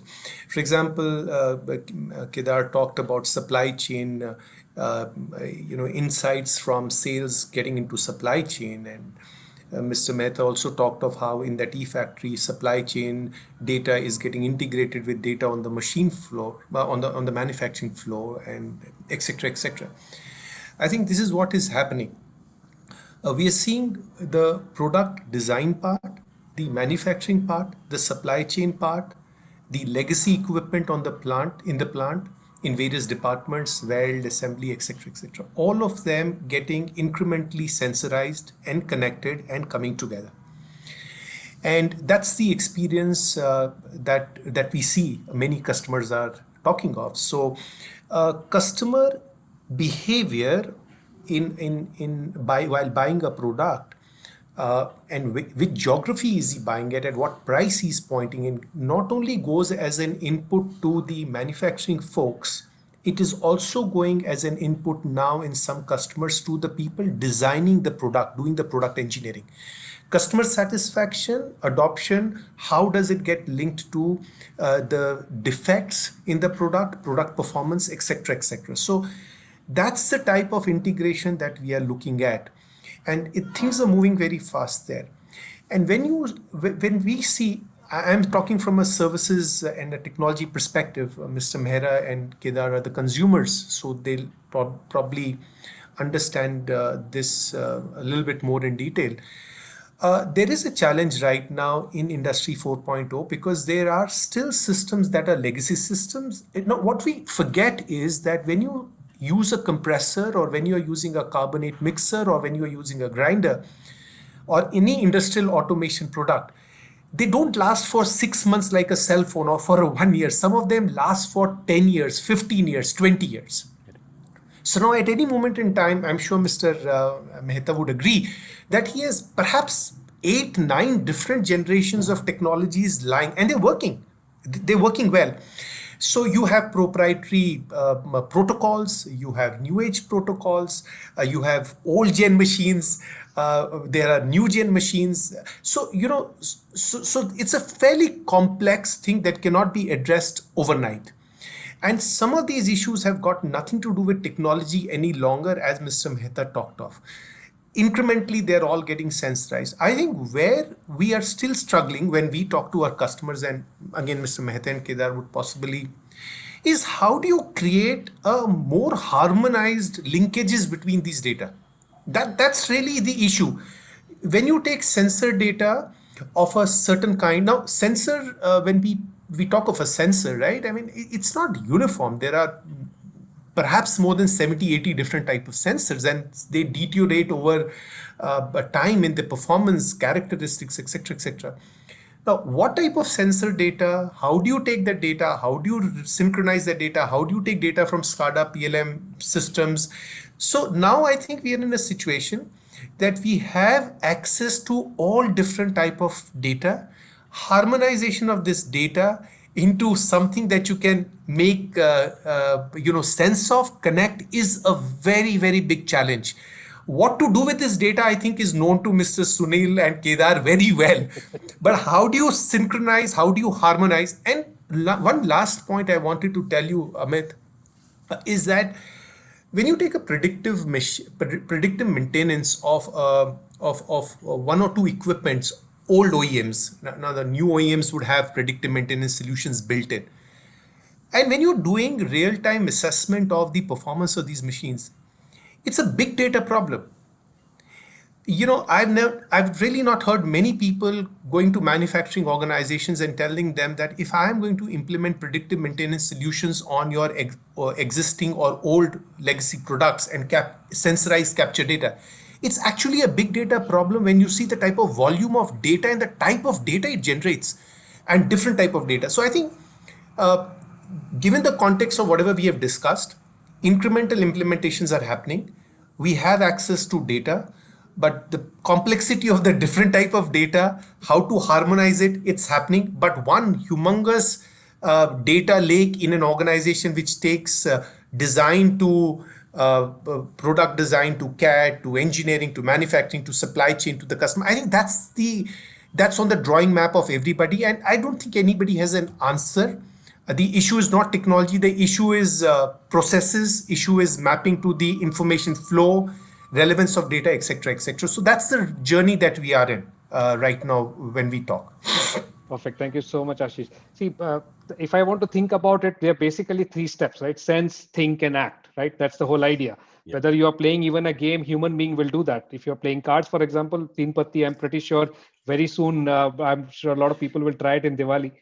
So having said that, so I would like to go to Sunil and ask, see, we are running a little short in time, so I would like to be a little more specific on that particular part. So Sunil, you are both a manufacturing organization as well as an automation provider, right? Yes. So how easy or difficult it is for us to, for example, let's say a startup organization or anything, to get data itself, right?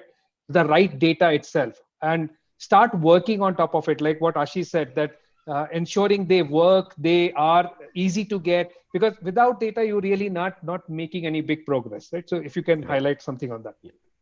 I think this is a quite valid point. Whether in machine shop or NC machine or different controllers, injection molding machine, different controllers, we have experience that we can adopt a small box, a controller box, which is not very expensive, and it can cater to 5-10 machines in that area, and then it further communicates on the network, industrial Ethernet network, to the further devices on various protocols. So that is quite possible and that is feasible. In fact, last 2 years we have done many of the jobs like this, where we have collected the data.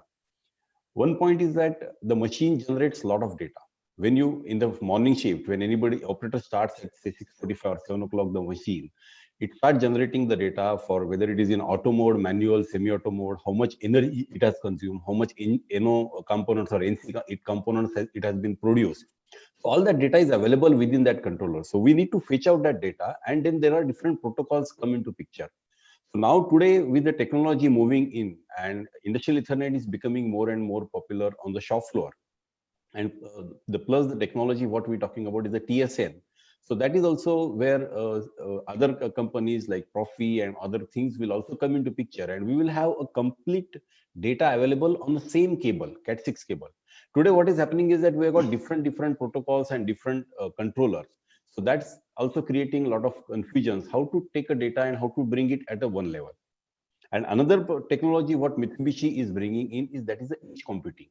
So in fact, many people are talking about edge computing. So do we really need to take all the data to the server, whether it is really required or not? So when you have a 10 CNC machines on on the shop floor with the same controller or different controller, if I have an edge computing device, so we take the data of 10 machines, we filter it out there itself, and the relevant data is fed back to the shop floor. Hey, out of this 10 machine, ninth machine is not performing, the efficiencies are not good. So fed back that data to the shop floor again and filter out the data which goes to the server.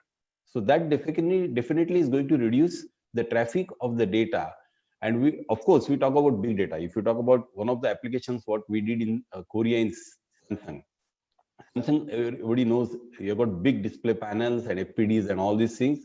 So we test each and every display panel. The quality, can you imagine how much data it must be generating? So that data is moved on the industrial Ethernet network for the quality analysis. So every equipment, every machine generates the data with the old controller or a big controller. We need to take it away and we need to put it into the appropriate format. That is very, very important. So that's my point on that. But it's Fantastic. very easy to implement. Yeah. No, thank you so much. I agree with you. So the TSN part of it, which is new, where a lot of people are working on it, it's a very new thing. Edge computing, for that matter, is definitely catching up, no doubt about it. In fact, we have few architectures from Intel also that we are trying to work on. But having said that, I would like to go to Kedar, because he's the consumer that who would be deploying these kind of solutions at his location. So what are the thought process that you have, Kedar? Like, for example, let's say if somebody wants to come down and say that, okay, I would like to do this, like this ABCD for you, or these are the challenges that you want to throw. Like one challenge that you just talked about was supply chain tracking and tracing, for that matter, right? All the way from manufacturing to the end customer. So what are your thought processes on enabling such a journey? So that's a very good question, Amit. And since we don't have time, I'll be very brief about it. And let's stick to the example that we said, grain to glass, as we call it, right? So we start with a grain of rice and end up in a glass that's in the consumer's hand. The biggest challenge is the disparity of data with many stakeholders, right? Because it starts right away from a farmer who produces that grain and it ends with the consumer. Ideally, as a supply chain, as the owner of the supply chain, I would like to have all the data, right? So that we are able to not only manage the consumer demand as well as we can, but do it in such a way that we don't spoil the environment, we prevent leakages, do it in an efficient manner. But this data resides with many people, right? So I mean, the farm data resides with the farmer. I have a huge, we have about 4,000 suppliers. They have their respective data. They have their own legacy system on which the data resides. We have our own manufacturing network, which is also at a different level of maturity. So again, our data capture is at a different level. Part of it is on the cloud, part of it is in on-premise. It's a bit all over the, and then you get into the primary and the secondary and the tertiary consumers, right? In most cases for us, primary consumer is the government. And surprisingly, their data quality is pretty good, right? But the secondary consumer is the beverage alcohol retailers. Their data is in shambles, right? So in order to, the first challenge for us to capture this data in a more secular manner, right? So that's very, very critical for us. Second challenge is our ability to take risks. And this is where startups come in, right? So we have to have a bit of a balance in terms of an organization which has survived for I don't know how many years, hundreds of years, like Diageo, right, in various forms, and a startup which is more agile, coming in afresh with really good thinking. Where do you hit a sweet spot? I think that is a managerial challenge for me in terms of how do I use the agility and the fresh thinking of the startups to combine all the data that we have to satisfactorily and sustainability serve our consumer, right? That's a balance which is very critical. I can again speak for a much longer time, but since we don't have time, if some startup can come and say that, okay, I will give you end-to-end data visibility and do it in such a way that also is in sync with our traditional ways of working, I think we've absolutely got it right. I mean, then it creates a possibility that can create a very, very strong legacy for not only Diageo but for the startup world as well, right? So we are looking for that kind of a support. I hope I answered your question. Oh, perfect. No, thank you again for the lively discussion. Would have loved to have some questions, but seems like our audience are a little slow on the day today. So, but having said that, I would like to throw out one question to everyone before we just wrap it up. This journey, like for example, the startup that you just talked about, Kedar, where the startup has innovative thinking, no doubt about it. They are fresh in mind, but they miss a very critical aspect, which is basically the legacy of credibility that you associate with them. Like Mitsubishi, if you talk about Mitsubishi, you know very well the automation will work, right? Similarly, when you go look at L&T, L&T has been around for a long time, right? So these are credible organizations. How does a startup get associated or bring credibility in their solution? Because we have a lot of startup today. So I just want to throw that as a question, and maybe somebody, if anyone can just take an answer to that. Can I ask a question? Pradeep ji. Yes. Sir, this is taking me back some years.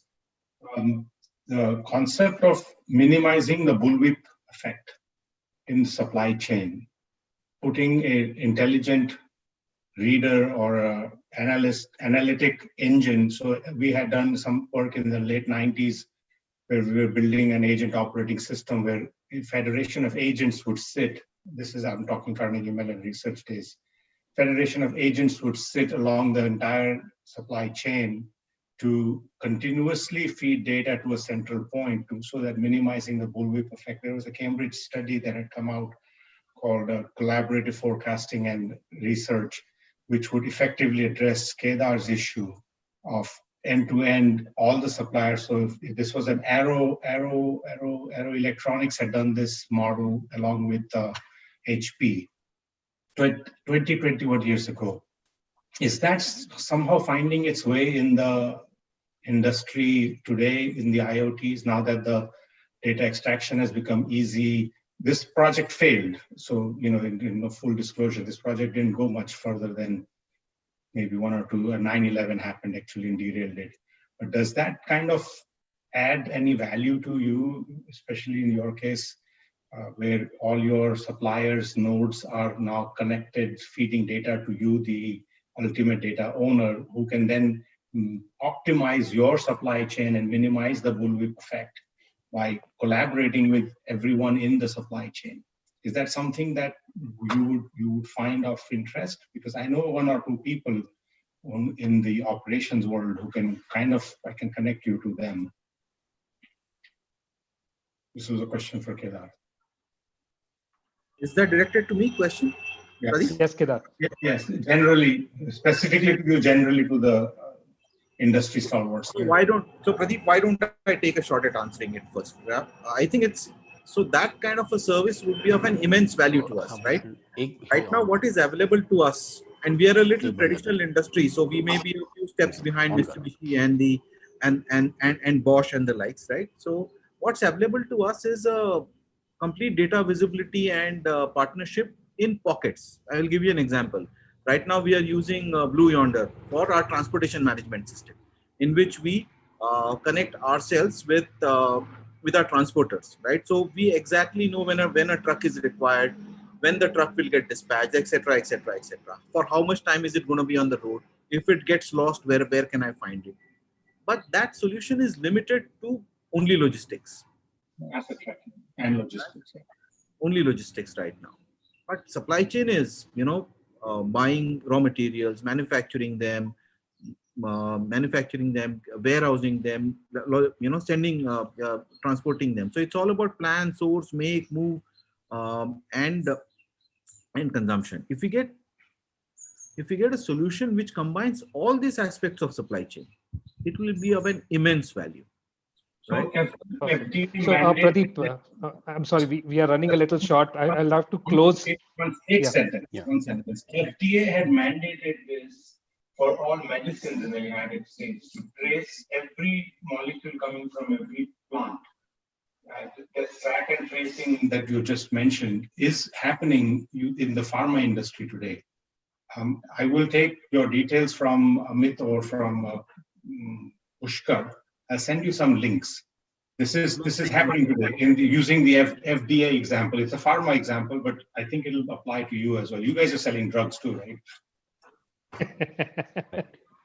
So maybe it's a pleasure part of it that is coming in, Pradeep. So anyway, thank you so much again, Kedar, for giving us a perspective of the end customer itself for an organization which is running both legacy as well as modern transformation that you are trying to drive. Sunil, for giving us the picture of both the sides of the world, which is as a manufacturer and as an automation provider. And then Ashish for giving us a view of how services is transforming industry adoption itself, right? Now, having said that, amazing discussions. There are a lot of questions that are coming in actually now, but unfortunately, due to paucity of time, we'll just break here and would love to interact, and maybe questions that are there offline can be handled by the NASSCOM team. So over to you, Navratan. Thanks a lot, Amit, Ashish, Kedar, and Sunil. Wonderful insights you brought to light. And it was an excellent conversation on the fireside about the IoT and AI. Thanks a lot once again. And if there are any questions from the audience, please send us on the questions and we will forward it to the speakers and get them connected with you or answered by them. Thanks a lot. Now I would like to present the Khichdi case studies by some innovators who served this hard to refuse dish through actual use cases that they've done. I request Mr. Pushkar Apte from Qualcomm to initiate a chat with the startups along with their brief introduction. Pushkar Apte has been with Qualcomm for over 11 years, and his current role based out of Bangalore, he leads the Qualcomm Design in India program activities, which include the Qualcomm Design in India Challenge and more well known for QDIC, which is one of the India's longest running hardware and IoT startup incubation program. Prior to this, he was responsible for driving chipset sales and leading Indian smartphone brands. Before joining the Indian team in 2011, he was based out of San Diego, where he was the regional lead for chipset business development activities for sub-Saharan African region. Pushkar had earlier served in various engineering roles at Texas Instruments, supporting major customers accounts like Motorola, BlackBerry, Palm, and the Nokia. Pushkar holds a BE degree in Electronics and Telecom Engineering from University of Pune, a MS in Electrical Engineering from Texas A&M University, and an MBA from University of Southern California. He loves to use his bike over ghats of Lonavala and Mumbai, so you might see him sometimes if you are driving on that route. Over to you, Pushkar. Thank you, Navratan. Can you hear me? Just want to do a voice check. Yeah, thank you very much for that kind introduction. I didn't give you the last piece, but you've been following me on WhatsApp. So thank you very much for adding that bike piece of it. So good morning, everyone. Welcome to one and all on this panel for the startup case studies on the application of IoT and AI across different verticals. Uh, you know, just to quickly introduce myself, just to add, Sudipto Roy had talked about the Qualcomm Design in India program earlier in his talk, and that's the program I manage as part of the regional strategy engagement team for Qualcomm's technology licensing business unit based out of Bangalore.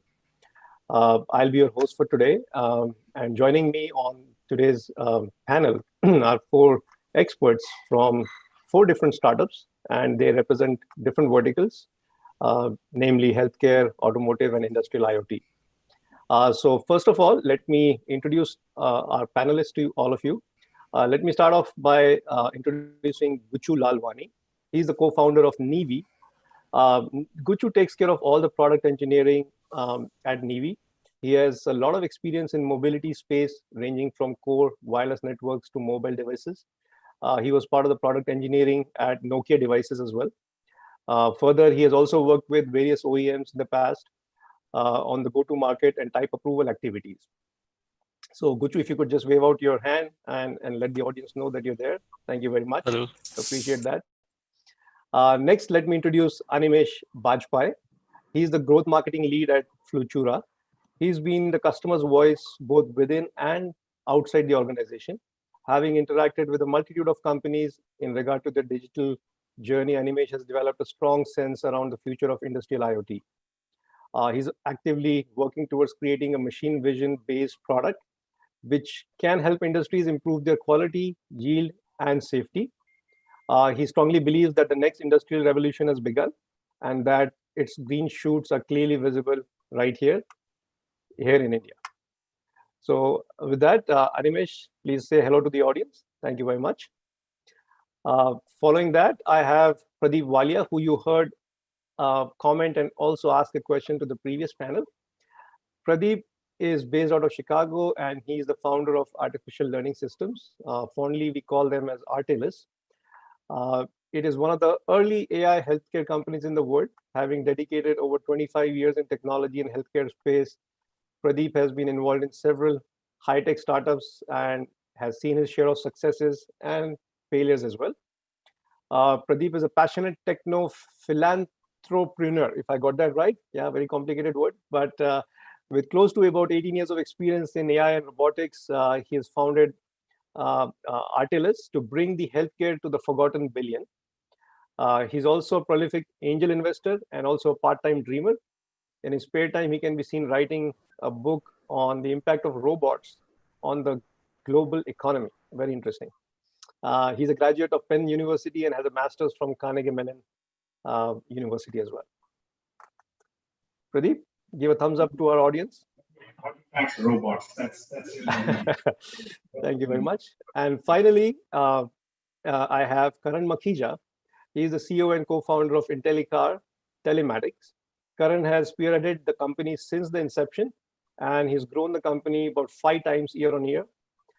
He has over 10 years of experience in the automotive sector across Asian and European markets, with many leading OEMs in multiple areas spanning design and development, manufacturing, setting up of assembly and testing facilities, including consulting as well. He's also worked with Accenture Management in the past in the areas of innovation and new product development. While pursuing his MS in automotive engineering from Cranfield University, UK, Karan has worked on hybrid and electric vehicle technology, as well as on real projects with Garrett turbochargers and Jaguar Land Rover on development of hybrid electric turbochargers. So welcome to the panel, Karan. Okay, if you could turn on, yeah, I see you. Yeah, thank you very much for joining us. So, I'm taking a different approach today for the panel. Instead of having just a Q&A format, what we decided, because it's a case study panel, perhaps I'd like to introduce the company with a teaser video, and then I'd like each of our founders to talk about the use case for utilizing the combination of IoT and AI, and how they've been able to address a particular problem. when working on their individual startups. And then that will be followed by a few questions from my side. And feel free to put in your questions in the chat window, which I would be able to take after all the 4 panelists have gone through their presentations. So that's a format that I'd like to take forward. So moving on, let me introduce Artelys, and in no particular order, this alphabetical order. So Artelys is the AI healthcare company that believes in applying deep learning technology to bring the healthcare to the forgotten billion, specifically in India. So with that, let me share my screen and play a video on Artelys, followed by a presentation that Pradeep will make. I don't use Zoom much, so give me a second here. Hopefully I can figure this out.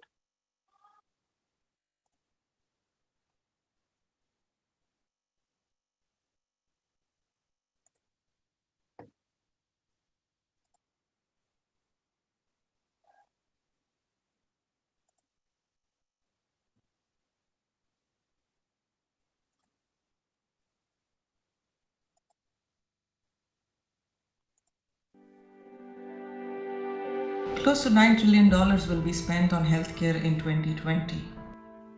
Over 3 billion people live with little to no healthcare in the world. The amount of money being set aside for the forgotten billion, no one knows, no one cares. There is a massive patient-physician gap that is compounding this problem of uneven healthcare spending around the globe.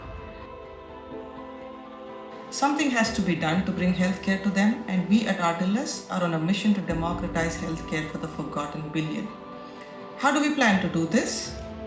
By using state-of-the-art cutting-edge technology developed in our labs, using the latest advancements in deep learning and artificial intelligence, we plan to embark on a global screening campaign to screen all marginalized people, like the native Indian in USA to the Aborigines in Australia, the Adivasi tribes in India to the people in Africa and South America.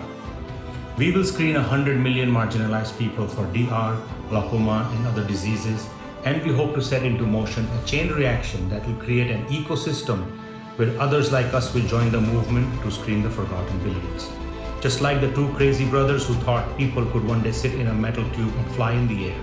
Just like the crazy fakir in a loincloth who sat out to protest against injustice and started a revolution that brought down the British Empire. Just like the crazy scientist who put people on the moon with technology that is simpler than the cell phone we carry in our hands. The crazy people in Artelys believe we can bring healthcare to the entire world using AI and other advances in technology. May this tiny spark set into motion a movement that will save millions and millions of lives through automated screening for healthcare. Thank you.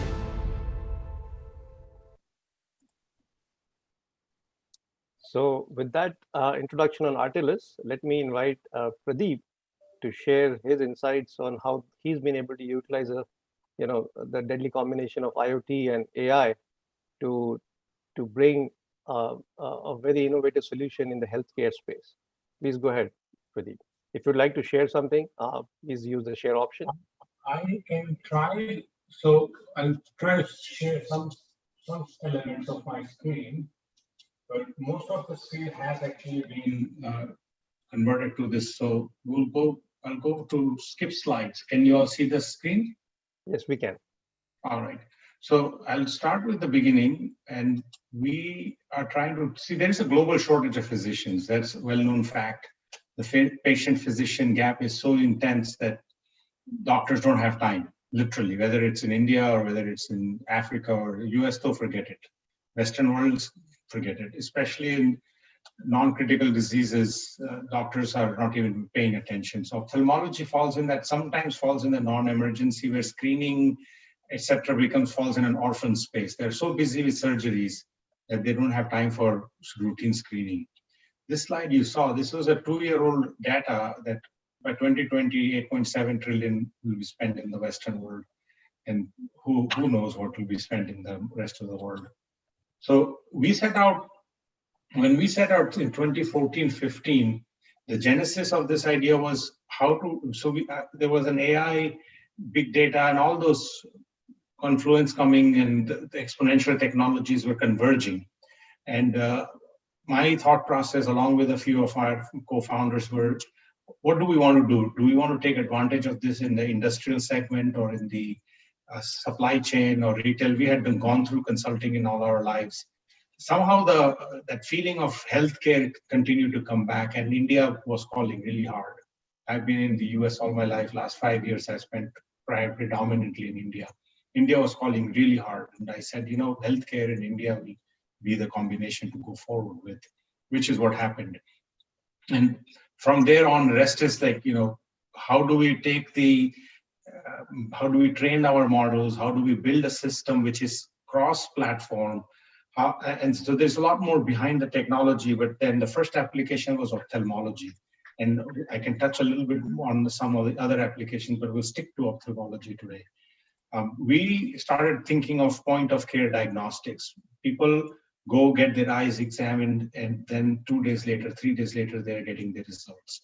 And this applies across all diagnostics. You will get your blood test in, maybe today it's a few hours, but used to be 5 years ago, it would take 1 or 2 days. So point-of-care diagnostics was becoming a predominant theme. Where you get your diagnosis, where you get your examination done, therein you get your diagnosis done. That married together with what is called an evidence-based medicine. So now I'm a doctor practicing and I need to take your blood test. I send you to get a blood test. You may or you may not come back with the report. At least forget the Western world where everything is connected. But I'm talking predominantly in the forgotten billion marketplace. People sometimes don't even get their blood work done. So forget about the eye exam. We found a way to conceptualize that if I can immediately do, and I'll share a screen with you with the machine sitting right on my desk. If I can give an eye exam to you right now and point out that you have a potential problem, more than likely you're going to go see a doctor for treatment. That's evidence that I'm giving you that you have a problem. Retinopathy, glaucoma, and a few other very blinding, non-irreversible blinding diseases do not have symptoms. They creep up on you over the years like heart, blood pressure.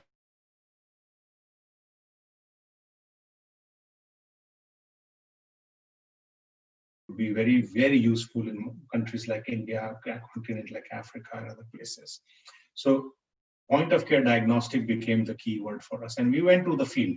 We did not want to, create a product that was perfect like all the big names do today. We just built something, MVP, put it out in the market in 2016, and we built fast and failed fast. And we will talk about the failure part and how Qualcomm saved our bacon on that. Current workflow point of care is, you go get your test done, report goes, and then the treatment starts. We disrupted that by saying, a product on the chip, go get the examination done. This is the workflow. Go get the examination done, diagnose positive case, get treated, negative case, come back next year. Boom, done. All these steps, this whole 3-4 steps, typically taking 2-3 days, eliminated. And how we were able to do that is thanks to this Qualcomm Design in India challenge. When we were taking our products to the field, we were also AWS cloud and very happy with the performance of the cloud and everywhere. But as soon as we stepped out of Bangalore into a small town called Chingalpit, our camps completely collapsed.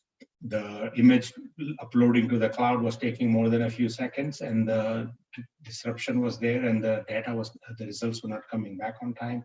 Internet was flaky, Wi-Fi was supposed to be awesome, but it was not. And multiple camps outside of the city limits gave us an idea that, this won't work. If we have to make this happen, we have to figure out how to do it. So we were toying with the local idea of how to embed our algorithms inside a laptop, take our server laptop, do a local connectivity. When this Design in India challenge came about, with Qualcomm's help, we were able to shrink all our footprints into a small Snapdragon chip. And suddenly the whole world opened up for us. The whole non-rural, non-urban world opened up for us. We were able to penetrate rural India very, very, very nicely. Now we have done camps in places as remote as Dimapur in Nagaland, Chingalpit, of course, Bongaon in West Bengal, middle of nowhere in Bihar, places I don't even know. I've been there, but I don't remember their names. Benefits, these are, we'll talk about that a little later. So this is our core technology. It's a crude representation of a deep neural net over 200 million, 500 million neurons and 200 layer deep. It's a very crude representation, skip nets and whatnot. But all these modalities we take in, we process it and we diagnose it and we give you the outputs. As I said, it's a very, very crude representation. Some of our use cases, so we went beyond ophthalmology and we have all these other, so we will kind of skip from here. Here is the problem we're solving. For people, diabetes is something that they think is not something that will happen to them. 100 million people in India have diabetes, over 650 million people worldwide have diabetes, and 1 in 3 will get this disease. Not a question of when will, but it's a question of when they will get it. They will, it's just unavoidable. 1/3 people will get it. And if you don't get your eyes examined on time, and if it progresses a little longer, you will go blind, and it's irreversible, unlike cataract. It's a huge problem coming. Here is our solution. It's a simple, if I can, I'll try to show this video.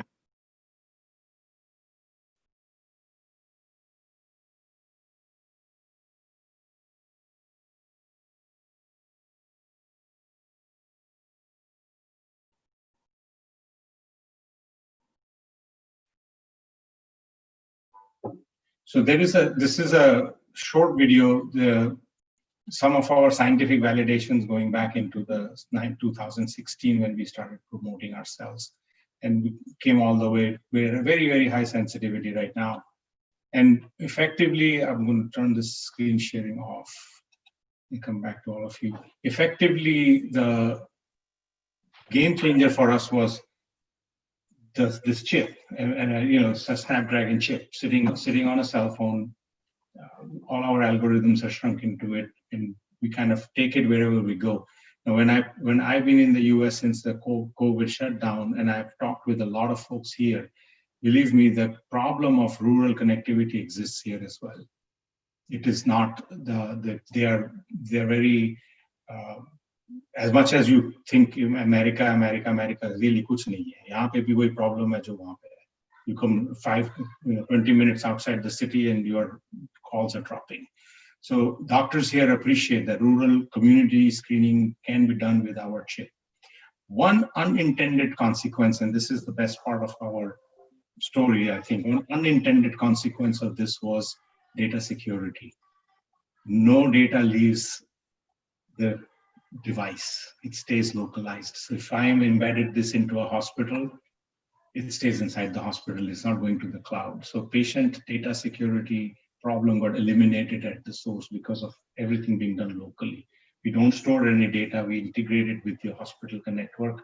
They can take it off the image. And when I'm pointing it out, I'm pointing, this is the camera there. So the camera is local.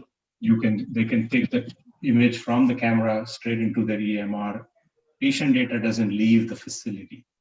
That was an unintended consequence, but it's become a huge, huge talking point for us. Questions?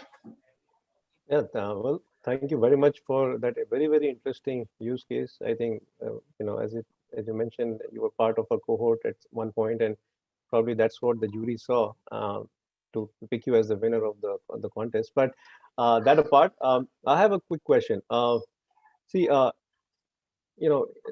Any AI model is as good as how it is trained, right? Or the training set that has been used to train it.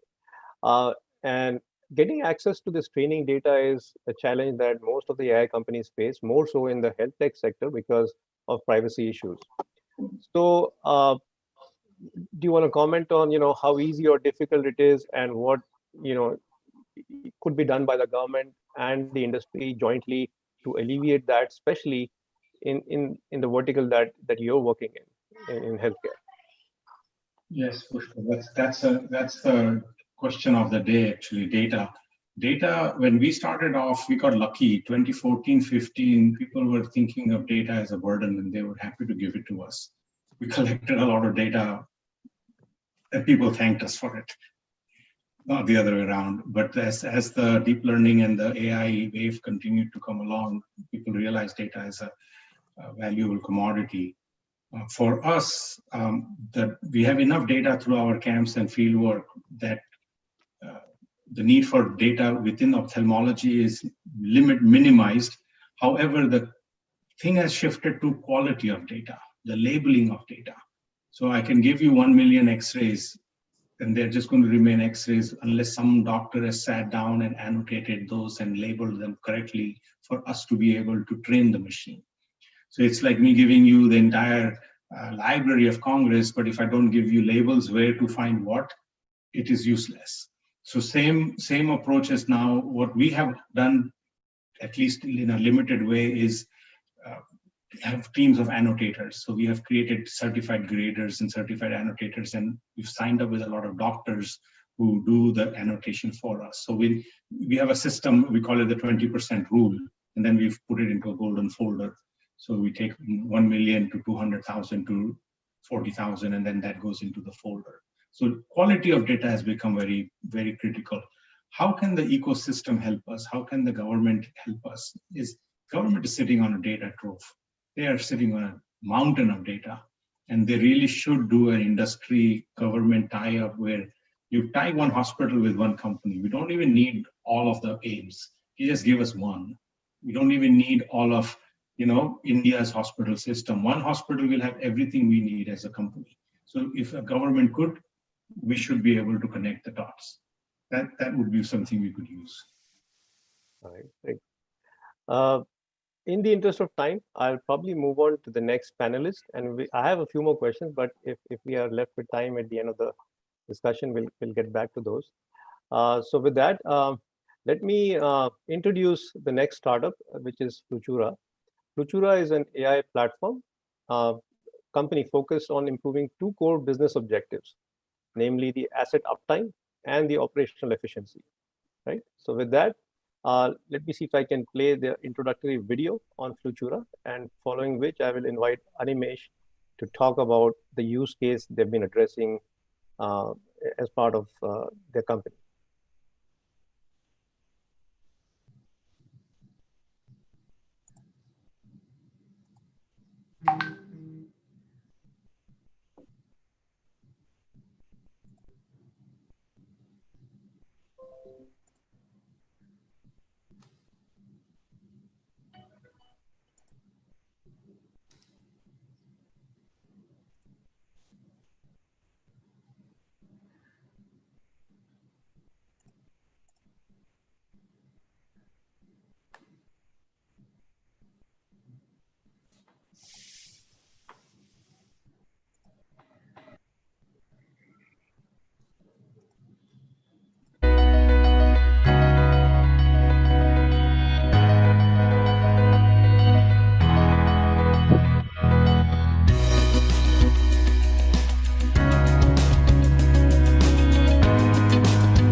Hopefully all of you were able to view that video. So good morning once again, Animesh. Please go ahead and talk about the use case that you want to share with the audience. Thank you, Pushkar, for giving me the opportunity. I will quickly present. Can you see my screen? Yes, please go ahead. So before I begin, Flutura has been into IoT and has been combining AI with industrial data, but has been predominantly using signal data for the past 8 years. We've been lucky to work with some of the biggest companies in the world, some Fortune 500 companies we've been working with. And then we realized recently that one of the key data point we were not accessing, and that was the video streams. And this is where we started working on video analytics and how do we use computer vision, machine vision to ensure better results, better insights, to create a much more intelligent platform for the companies to have an efficient operations. the story of Industrial 4.0 will be completely, will be incomplete, as a matter of fact, without machine vision. And why I say this is because the rapid industrialization that has happened recently has created a lot of opportunities for the workforce. And along with the number of opportunities, what it has done is it's created an unsurmountable amount of pressure to get things right by the workforce. But as we say, the human is to err, but the cost of that error is actually very high in some of the contexts. And this is where machine vision can actually really help and take that pressure off and work in tandem with, work in tandem with the industry to help out the worker and improve the efficiency of the industry as well. What we what we decided to do was start off with simple use cases such as your object detection in the safety area, detection of hard hats, detection of jackets, detection of glasses, shoes, etc. And then we realized that the scope of the whole inspection domain was huge. And the scope started increasing the moment this pandemic hit us. And as we say, as with other digital technologies, the adoption of machine vision has increased with the after the pandemic. We started off with safety inspection, and then we moved on to detection of mobile phones using in the facility. We loitering of people in the restricted area or the danger zones, as we call it, red zones we call it. And what happened was that this really clicked with few of the industries, and we got very positive responses. As you can see that there were multiple challenges, and we learned through our customers, honestly. From safety, we moved on to the operations and quality, where we got numerous requests saying that, can you also detect surface defects? Can you detect weld defects? Can you detect corrosion defects? So we started doing that also. And then we realized, we researched a lot, and then we realized that there are a plethora of cameras. There's so many cameras around in one singular industrial unit, but the video feed is not being used as much as it can be. Maximum it is, in a lot of places, it is being manually monitored. Somewhere it is being monitored regularly, somewhere irregularly whenever the need comes across. But what we are saying is that using that CCTV footage or different camera footage, multiple use cases can be addressed simultaneously. In an automated fashion, processes can be created through which a worker can be enabled to do their job better. In that fashion, I will present you one particular case study here. So this was one of the use cases that we recently completed with one of the largest PCB manufacturer. So we identified that there were 20 such defects that generally they were monitoring manually and ensuring that the defective pieces don't go out to the customer. And the impact of such defect was super high. And the PCBs were going into control systems. If the PCBs are defective, the control system could fail, the machine would simply drop dead. Then what we did was we started off with 5 defects. We created a self-learning model, and then we showed it to our customer.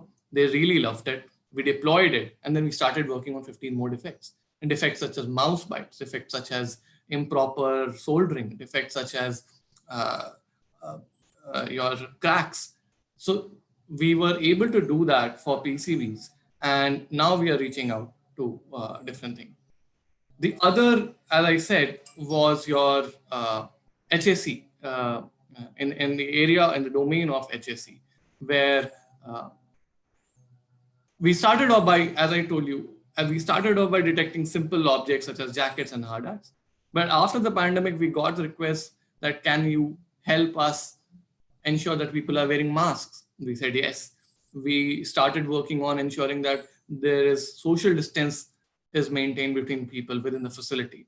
We have also started to ensure that through vision, computer vision, we can monitor if people are washing hands regularly or any other process, any other custom events that a company wants, that can be done. So these were a couple of use cases. And in the end, I would like to conclude by listing down a plethora of use cases, which are corrosion detection, cycle time monitoring in production that we are working on, root cause analysis. If there are conveyor belts in your facility, then the operations can be monitored, the cracks, and if there's any irregularity, that can be monitored. The sequence of operations can be monitored, and the supervisors can be notified in case there is something wrong. Aerial surveillance in solar farms using drones is a very good use case where machine vision is actually helping using spotting for the hotspots in the solar panels which develop. And then later on, intrusion and one peculiar, not peculiar, but very interesting use case is parking management, where in logistics, the trucks are deployed and they stay in parking lot for days and they are charged for that. So if the parking lot is huge, if there are thousands of trucks, it is difficult, really difficult to manually monitor. So this is where machine vision and our product is actually helping out to helping out industries solve their different issues. I think I'm done. Thank you, Animesh. That's a lot of use cases. Very interesting. Yeah. Yes. So one question is, how is the adoption of machine vision for these use cases? Are you seeing challenges there, or how has the journey been for you so far in terms of getting these the use cases rolled out? Right. Yeah. So Pushkar, we are getting the use cases, but as Pradeep also pointed out, that the bigger problem is data. So there are images and there are videos, but they're not annotated. So what we are trying to solve through that problem is that we have internally created a self-annotated tool, in fact, which can learn and start annotating a particular defect or a particular thing, object, so that the labeling gets easier. So this is one of the bigger hurdle. The second hurdle that we are facing, Pushkar, is that the belief. So as one of the esteemed panelists in the previous session said, that everything has become a very ROI driven concept now. But we need to realize that we are trying to build bring some sophisticated technology as machine vision, and we are trying to apply on legacy systems or legacy processes. So that disconnect to bridge that disconnect will take some time. But the ROI still with machine vision has been the fastest, in fact, faster than the sensor data. Cool. Thanks for sharing those insights. In the interest of time, I'm going to hold off on other questions and give the other panelists a chance to talk about their interesting use case. So with that, I move on to the next company, which is IntelliCar Telematics. IntelliCar, I'll skip the introduction. I'll just play a video that should give you a good insight on what the company does, and then I'll request Karan to, in the interest of time, maybe if possible, go a little bit faster through the use case so that we can get to some questions at the end of it. So with that, let me share the screen quickly and run the video.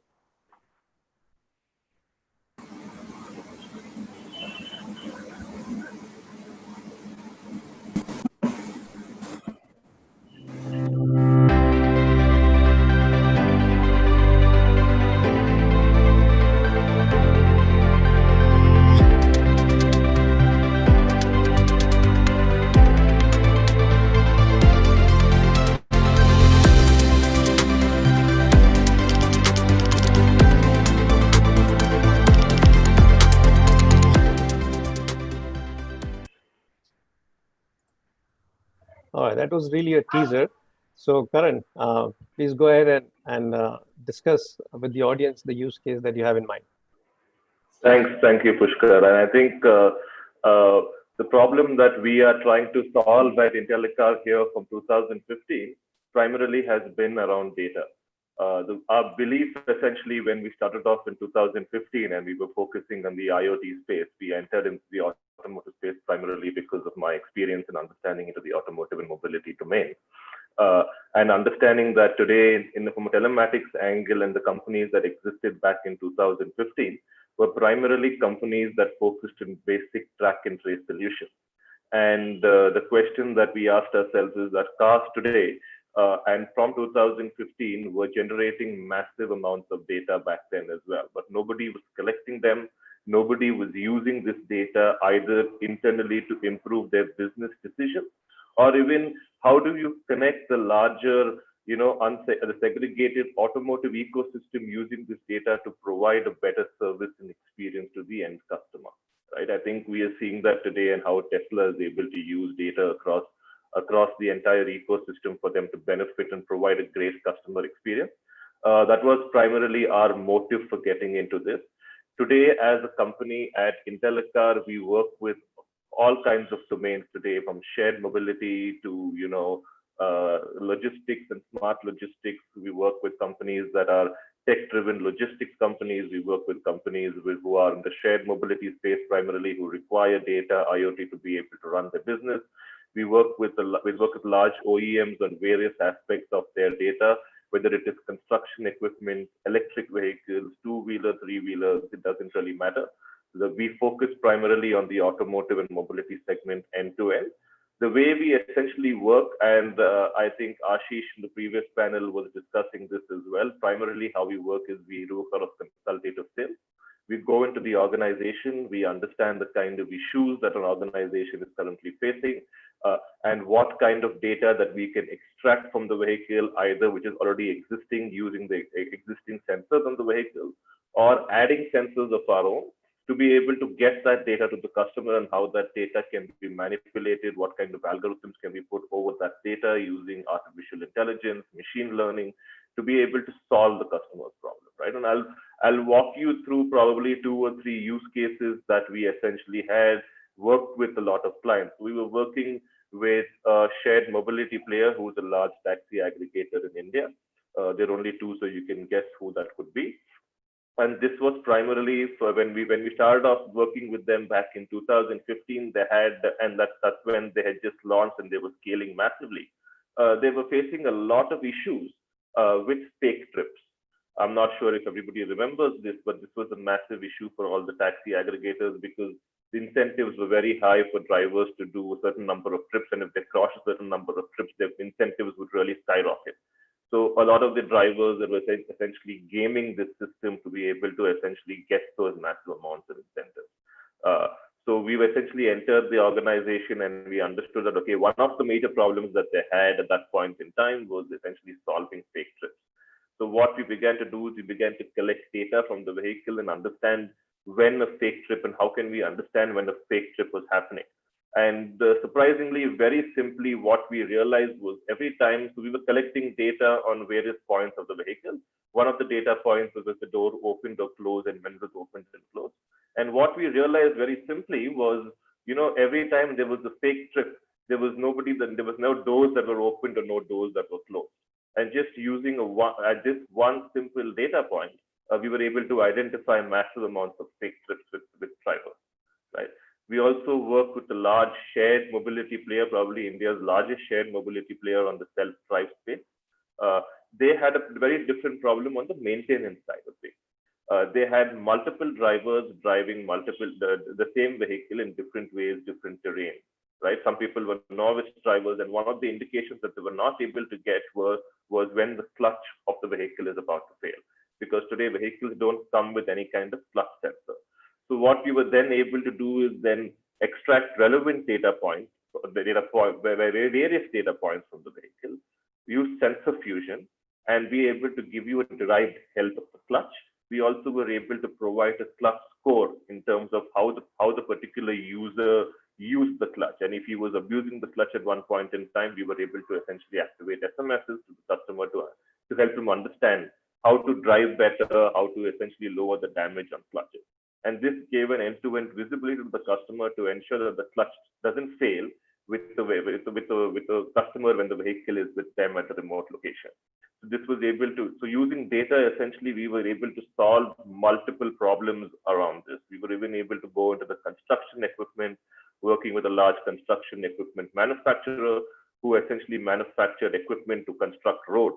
And here we were able to understand if the contractor had done the compaction on the road correctly, if the tar was laid correctly at the right temperature, so to understand how the road was essentially constructed. So essentially the idea that the way we function and the way we look at ourselves primarily is a data company. Our primary goal is to be able to figure out how we can collect more amount of data and what kind of value we can add either back to the customer or to the greater ecosystem to be able to connect the larger ecosystem to be able to add value to the end consumer who's essentially using the particular service or product. Great. Thanks, Karan. Really interesting use cases. I think with with the V2V becoming reality in the coming future, I think the possibilities are endless when it comes to some of these use cases developing into really interesting and complex to say the least, right? So I'll hold off on the questions and give Guchu a chance to present the use case which covers the industrial IoT. So with that, Guchu, I hand it over to you. In the interest of time, I'm not playing the introductory video on Nivi. I hope that's okay. If you would want to share something, please go ahead and talk about the use case. Sure. Thank you, Pushkar. And let me know if I'm audible enough. Yes, you are. Okay. I'll share the slide, and what I'll do is I'll talk about Nivi for a few minutes and then get into the use case. So that will cover up all the video part, which we didn't do. I hope it's okay with all. So we are an industrial analytics company, and what we do for our manufacturing customers is to bring predictability in delivery, predictability in the quality of the yield being delivered, and the cost of manufacturing operations. Now, having said that, I will start with an anecdote wherein we've seen sensorization being available and being used by various industries and making an impact of it. Be it fintech, be it retail, the way of business and the way they are earning revenue through it has changed tremendously. The mode of operations has changed. For manufacturing per se, sensors have been there for long, but the impact has not been made. And that has not been made just because the data which we are having from the sensors has been used in silos. Analytics has been built up, they've been in silos. And like in the last session, a panelist from DRG also mentioned that they're doing transport analytics. It's a siloed thing, but they would look at something which is connected end to end. That's the vision we have. We're practicing, and we firmly believe the companies would really make benefit of it. So what we do is we're trying to now connect these silos horizontally and bring in a predictability for our manufacturing customers.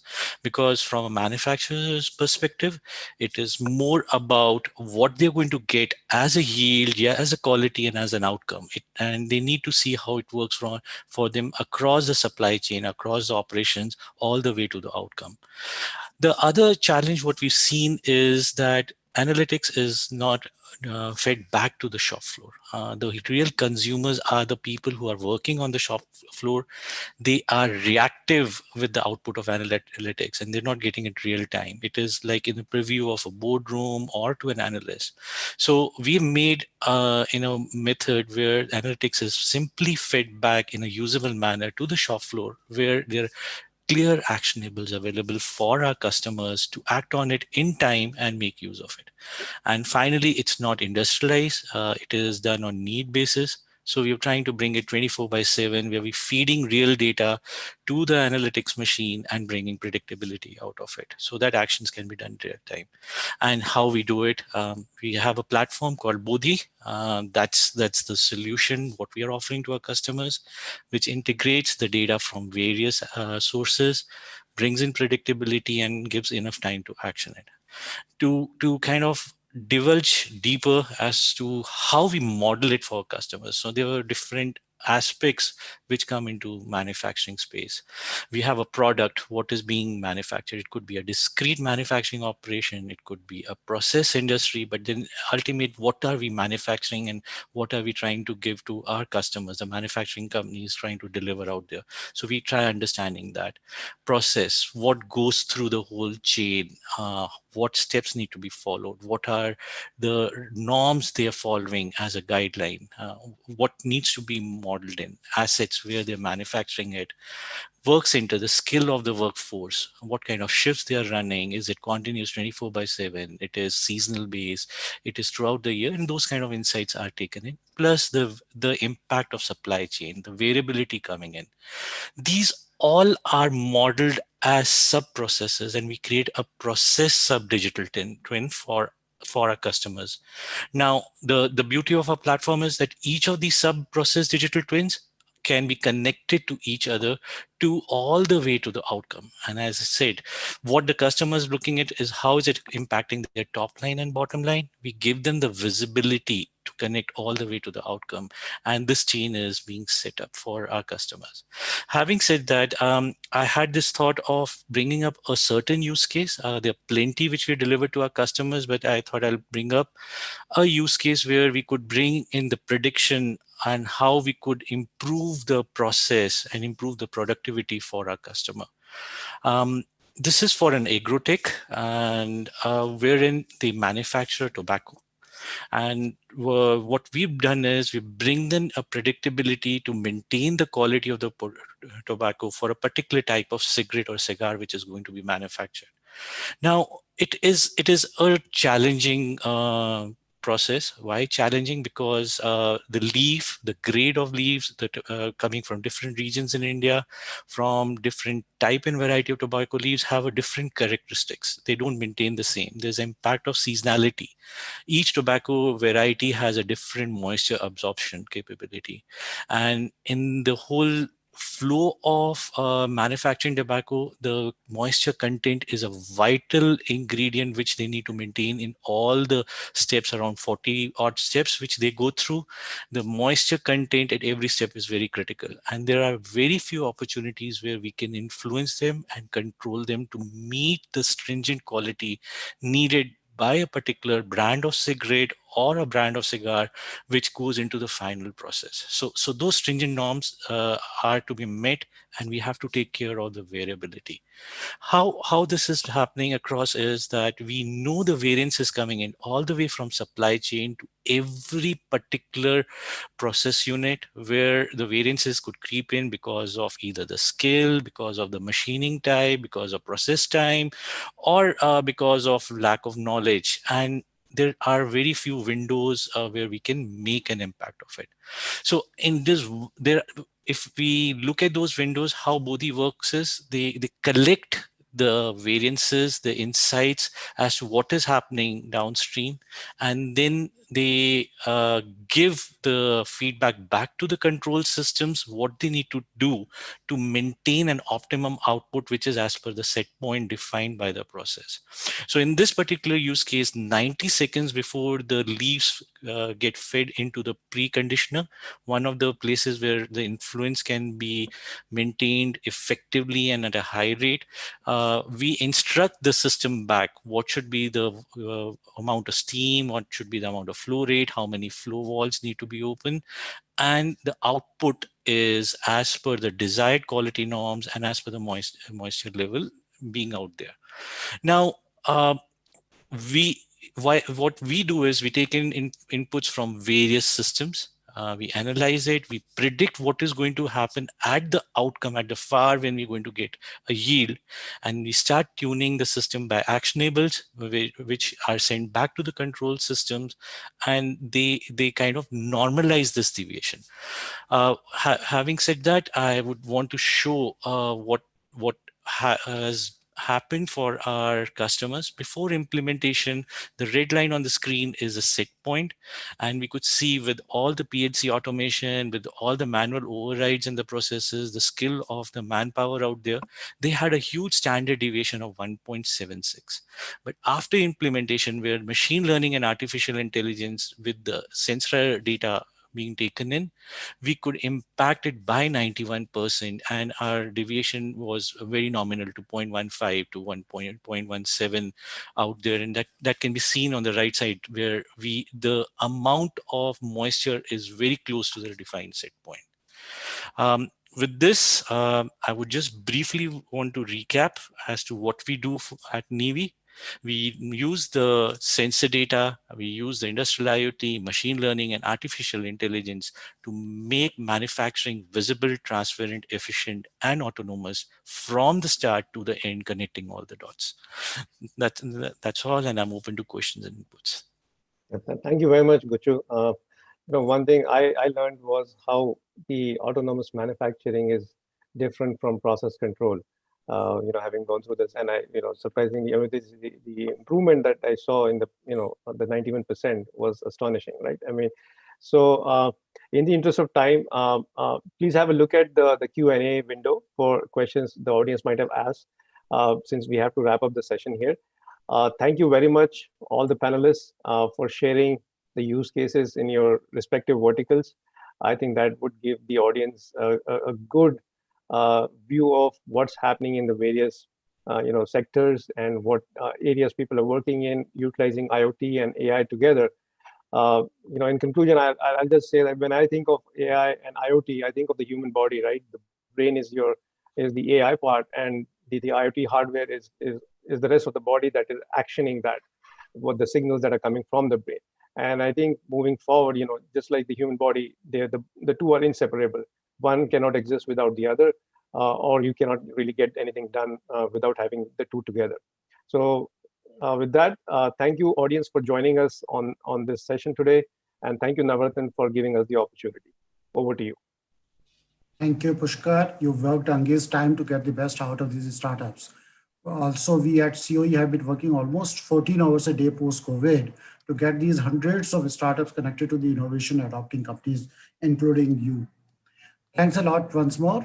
Now I invite our Intel director, Mr. Sumit Verma, who is a director for strategy. He leads key external alliances in the space of innovation, research, business development, and strengthens strategic engagements in priority technology areas like AI, IoT, etc. He collaborates with governments, both federal and state, industry associations, academia, incubators, accelerators, and the bright young innovators in the country. He is passionate to improve the skills of students and the youths to bridge the industry-academia gap and to promote the culture of tech innovation and tech entrepreneurship in the ecosystem. Sumit is alumni of IIIT Bangalore and Harvard Business School. Sumit, over to you, please. Thanks, Navratan. Can you hear me okay? Quick check. Yes. Okay.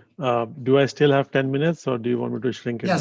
Yes. If you can shrink, that will be bonus to us. Okay, great. Good afternoon, everyone. My session was supposed to start at the AM, but these sessions are so good and discussions keep on happening. So it's a bit delayed, and I think from an audience perspective, I want to finish it within the next 10 minutes so that the overall event is not really delayed.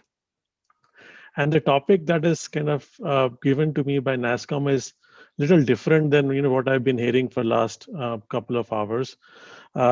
This is more of a national agenda topic, largely how industry is focusing on research and collaboration, what the government policies are, etc. So if you are an industry that is focusing on research collaborations, or if you have a startup that has a research or an IP focus, this talk may be relevant to you. So I have shared my screen. I just have a couple of foils. In the first one is a background.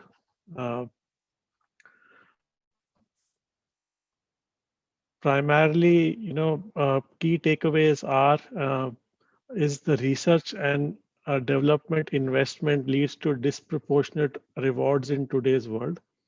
R&D is one of the most important contributor for an economy of a country, and it's highly essential to make significant investments in R&D for growth and development. We know that, right?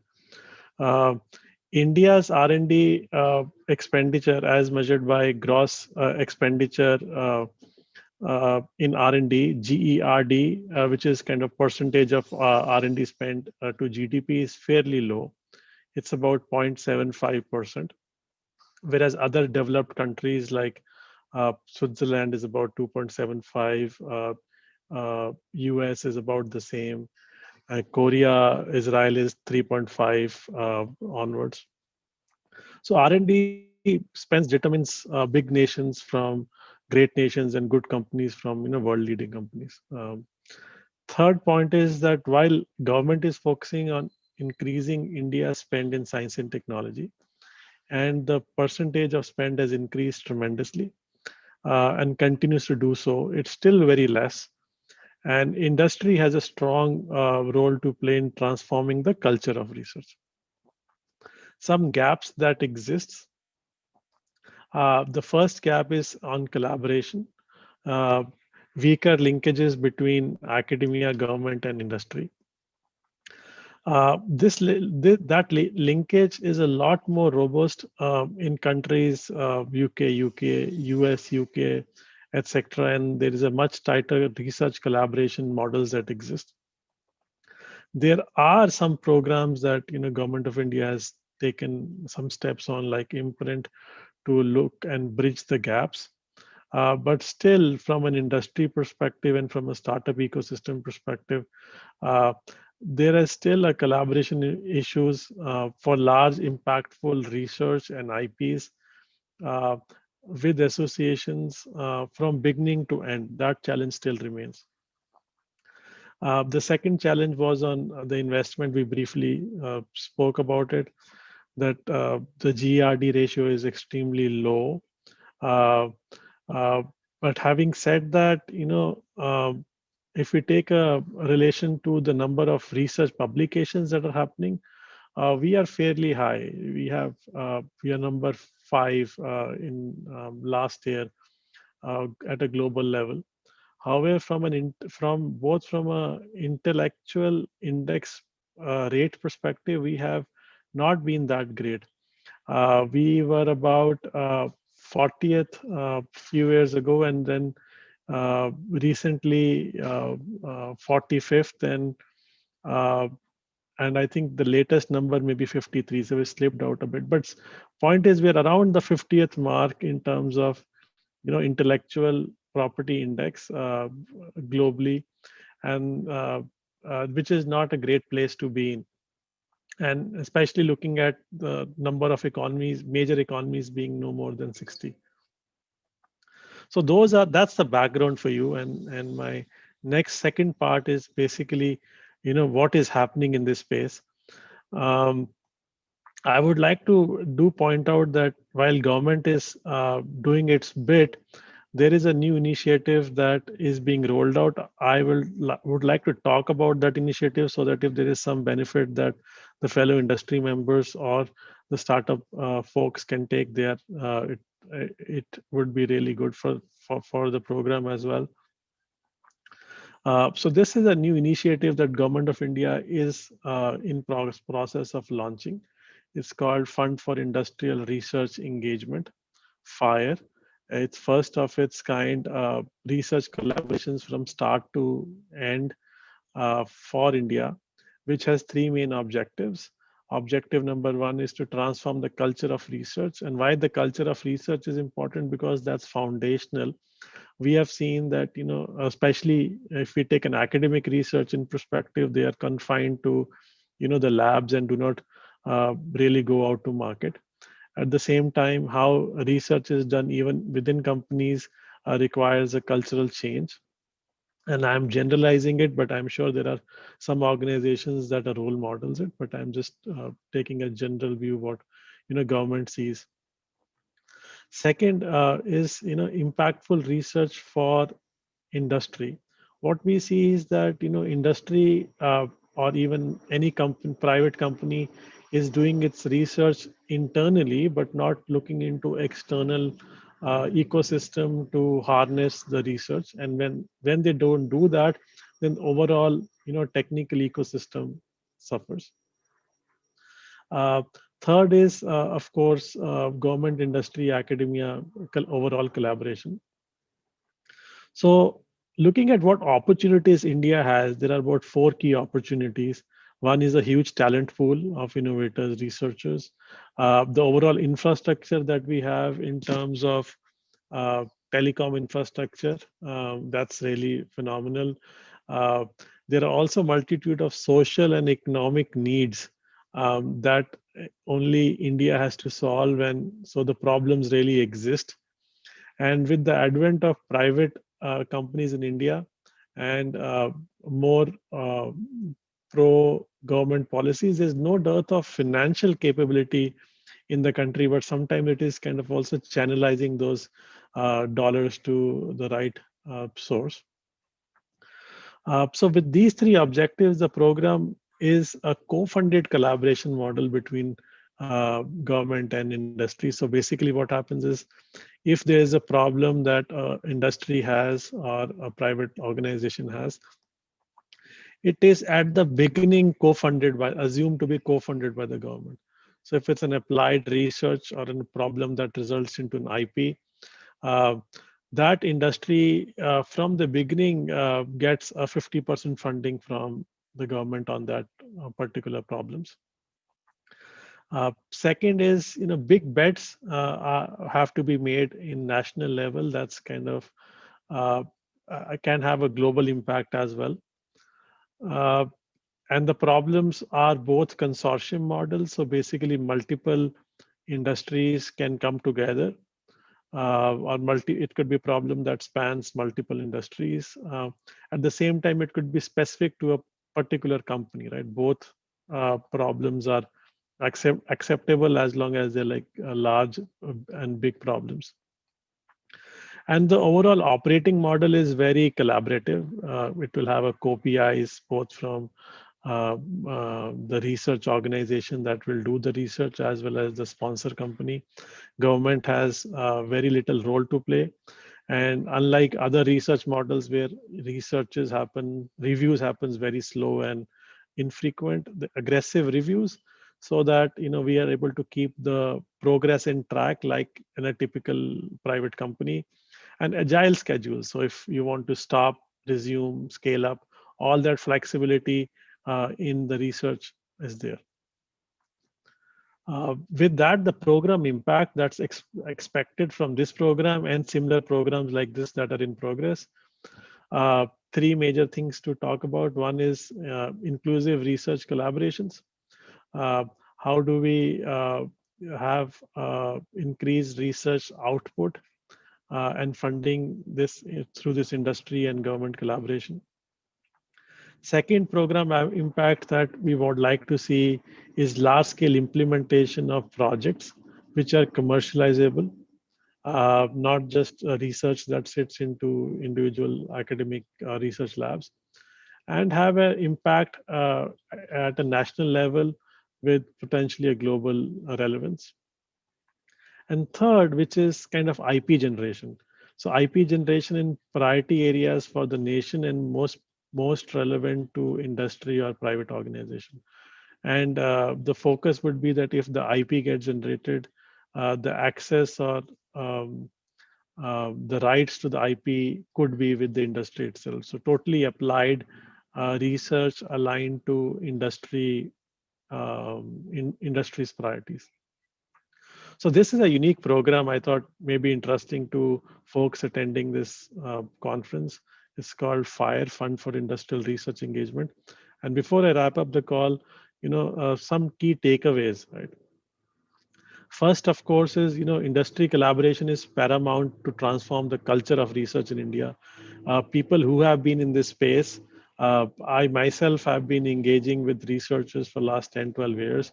And I see that in India, the culture of research is still not developed as in a global at a global level.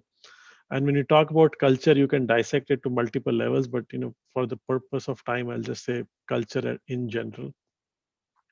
Second takeaway is that there are several breakthrough research opportunities available in a country like India. Anywhere we look, we have problems and large problems to solve. So there is no dearth of problems and industry challenges that will be mutually fruitful. And third takeaway, which I would like you to take is every organization and everyone has a part to play in developing this, research culture. And as we have KYC, know your customer, the question here is KYP, know your problem. What's your research problem, and what are you doing about it? So with these three takeaways, I would also like to leave you with one interesting quote by Bernard Russell, which says like this: "The great challenge to any thinker is stating a problem in a way that will allow a solution." With that, thank you very much for listening. I'm okay to take a couple of questions, Navratan, based on your schedule, but thank you. Thank you, Sumit. That was wonderfully served, piping hot insights on R&D to the audience. If there are questions, we'll definitely send it to you on email. Sounds good. Thank you. Thank you. The khichdi is not just a great food, but also great for health. And so that's why, how can we miss the health part of it? To present this perspective, we have Gerd Hoffner, MD of Siemens Healthcare in India. He moved to Bangalore in 2002, so he loves a lot of Indian dishes as well now, to head the software engineering department at Siemens Information Systems Limited, and went to become the MD of the company in 2010. Since 2016, he serves as managing director and president at Siemens Healthcare, overseeing operations that span sales and service for South Asia, manufacturing and R&D in India. He is also responsible for the development center of Siemens Healthcare, Healthineer, a global R&D organization that drives excellence in PLM with teams in India and Slovakia. Under his leadership, the company was recognized as one of the 26 most innovative companies in India at the CII Innovation Award 2017 and as one of the Bangalore's Hot 50 brands in 2018. From NASSCOM, the Development Center received the Global Capability Center Award for Operational Excellence in May 2018. Gerd Hoffner serves as chairman of the advisory board of Fraunhofer Institute for Experimental Software Engineering, chairman of the NASSCOM German Council, and ambassador of the German Indian Startup Exchange Program, and a member of the board of directors of Method Park Holding AG. He holds a master's degree in computer science with business economics. Mr. Gerd, over to you. Thank you, Navratan, and good morning. Welcome to everybody. Usual question in virtual meetings, am I audible? Yes, you are very well yes. audible. Thank you. So then let me share my screen, and then my next question is if you can see my presentation. Yes, if you can do it on the show. Yeah, I'll put it on the slideshow, please. Slide. Okay. So what I'll be talking about is AI and connected medtech and how they are transforming the healthcare. And if you look at it over time, intelligence machines powered by AR are and will be at our core, shaping precision medicine for a better healthcare. Today, we have automated products and solutions which minimize unwarranted variations, which means we have intelligent automated devices with push button features. If you look at the images, for example, on the left-hand side, I mean, you have a CT scanner, and certain functions of, let's say, such kind of scanners are already automated and reconfigured so that somebody who operates such a device simply has to push a button and then things will work automatically.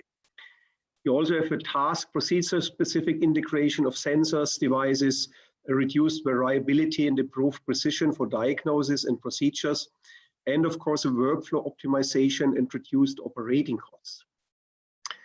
Tomorrow, you will have intelligent machines that enable precision decision-making in real time, of course. And you will also have machine learning, powered image reconstruction, and post-processing.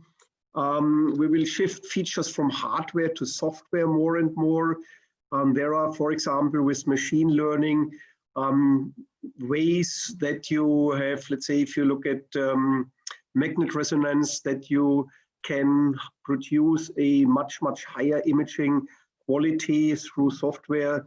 Let's say you have a scanner with 1.5 Tesla, and with software you can enhance the image quality, that you get the same quality you would be getting, let's say, with a scanner of 3 Tesla.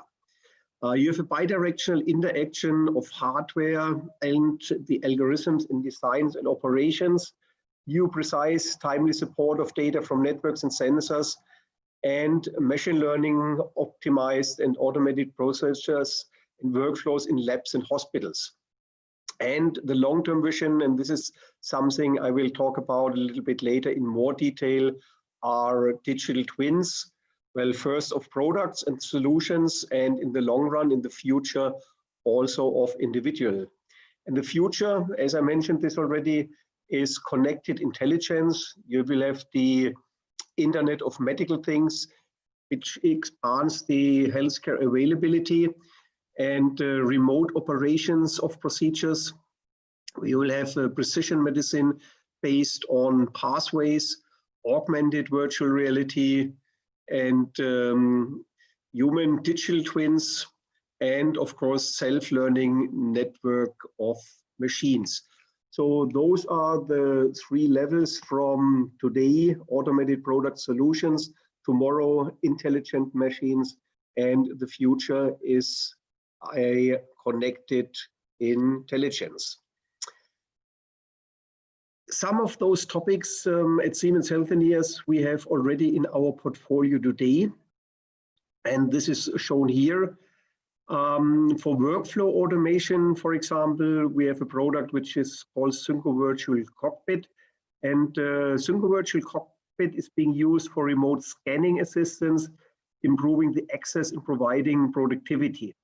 So in principle, it's a system where you can remotely operate a scanner, and in this way you get more flexible deployment of experienced personnel across different locations, because the experienced personnel can sit at one place and operate scanners, different locations, and in the respective locations which are operated remotely, you don't necessarily need to have the highly experienced personnel available as well. Of course, you also will have a higher level of standardization in reports, leading to more accurate diagnosis, and it will improve the facility productivity in case you have personnel shortages, which is especially, let's say, a problem which we are trying to solve here in India.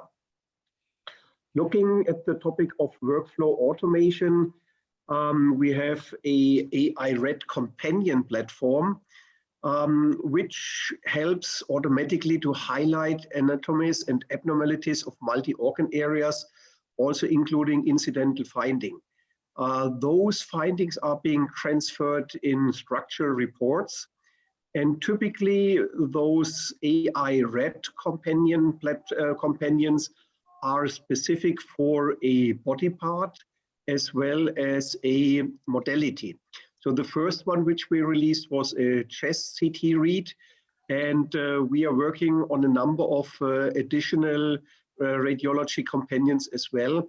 And the basic benefit of those companions is for the radiology that he can, well, increase, number one, the accuracy, but also increase the number of images he'll be reading, because he'll be strongly supported by this AI-based radiology companions. And then when we come to machine intelligence, it's about decision-making. We have a so-called AI pathway companion platform, which is a clinical decision support system based on artificial intelligence. And the AI pathway companion integrates the relevant data to facilitate diagnostics and therapy decisions along the clinical pathway. And it also supports the personalized diagnostics and therapy decision. So this is how it looks like today, what we already have available as products. Now let me talk a few minutes about the long-term vision, how artificial intelligence will change the way healthcare is being provided in the future. Typically in healthcare, you have two questions. The first question will be, how am I? Means, what is my state of health? And if I figure out that I have some health issues, the second question would be, what is my path to health? And those questions are being answered by the concept of the digital twin. The digital twin will give you the answer of how I am, and the pathway companions will show you the way to your health. Let me explain this in a little bit more detail. Well, of course, AI will be the lever to move us from image analytics to disease pathways and the digital twin. And this is the way how it will look like in the future. You have a digital twin of yourself on your mobile phone, and all information on how I am with regards to my health, for example, from the electronic health records, from any kind of imaging procedures, from all laboratory diagnostics which you have undergone, your genetics, all this will be the basis for your digital twin and will give you a clear picture of how you are. In case you figure out that there might be a certain health problem, you have the clinical pathway companion where you have all information on healthcare in real time, and where the doctor is also supported in terms of analysis and in terms of therapy. The pathway companion will also give you, let's say, recommendations about steps, what needs to be done, and will tell you about a likelihood, for example, of the success of the treatment. And yeah, that's it, how it looks like. Now let's look at the digital twin a little bit in more detail. So the digital twin can also be used as a patient avatar, as multi-source for procedure optimization. Could you please put yourself on mute? There are some background noises.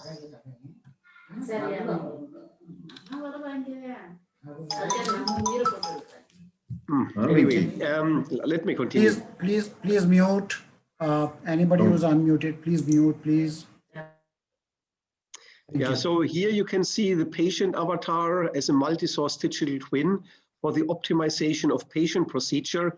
You can use this for realistic 3D display for scan planning, or let's say if you are a surgeon, as a surgical use of 3D reality systems, or let's say also the 3D display augmented for therapy planning.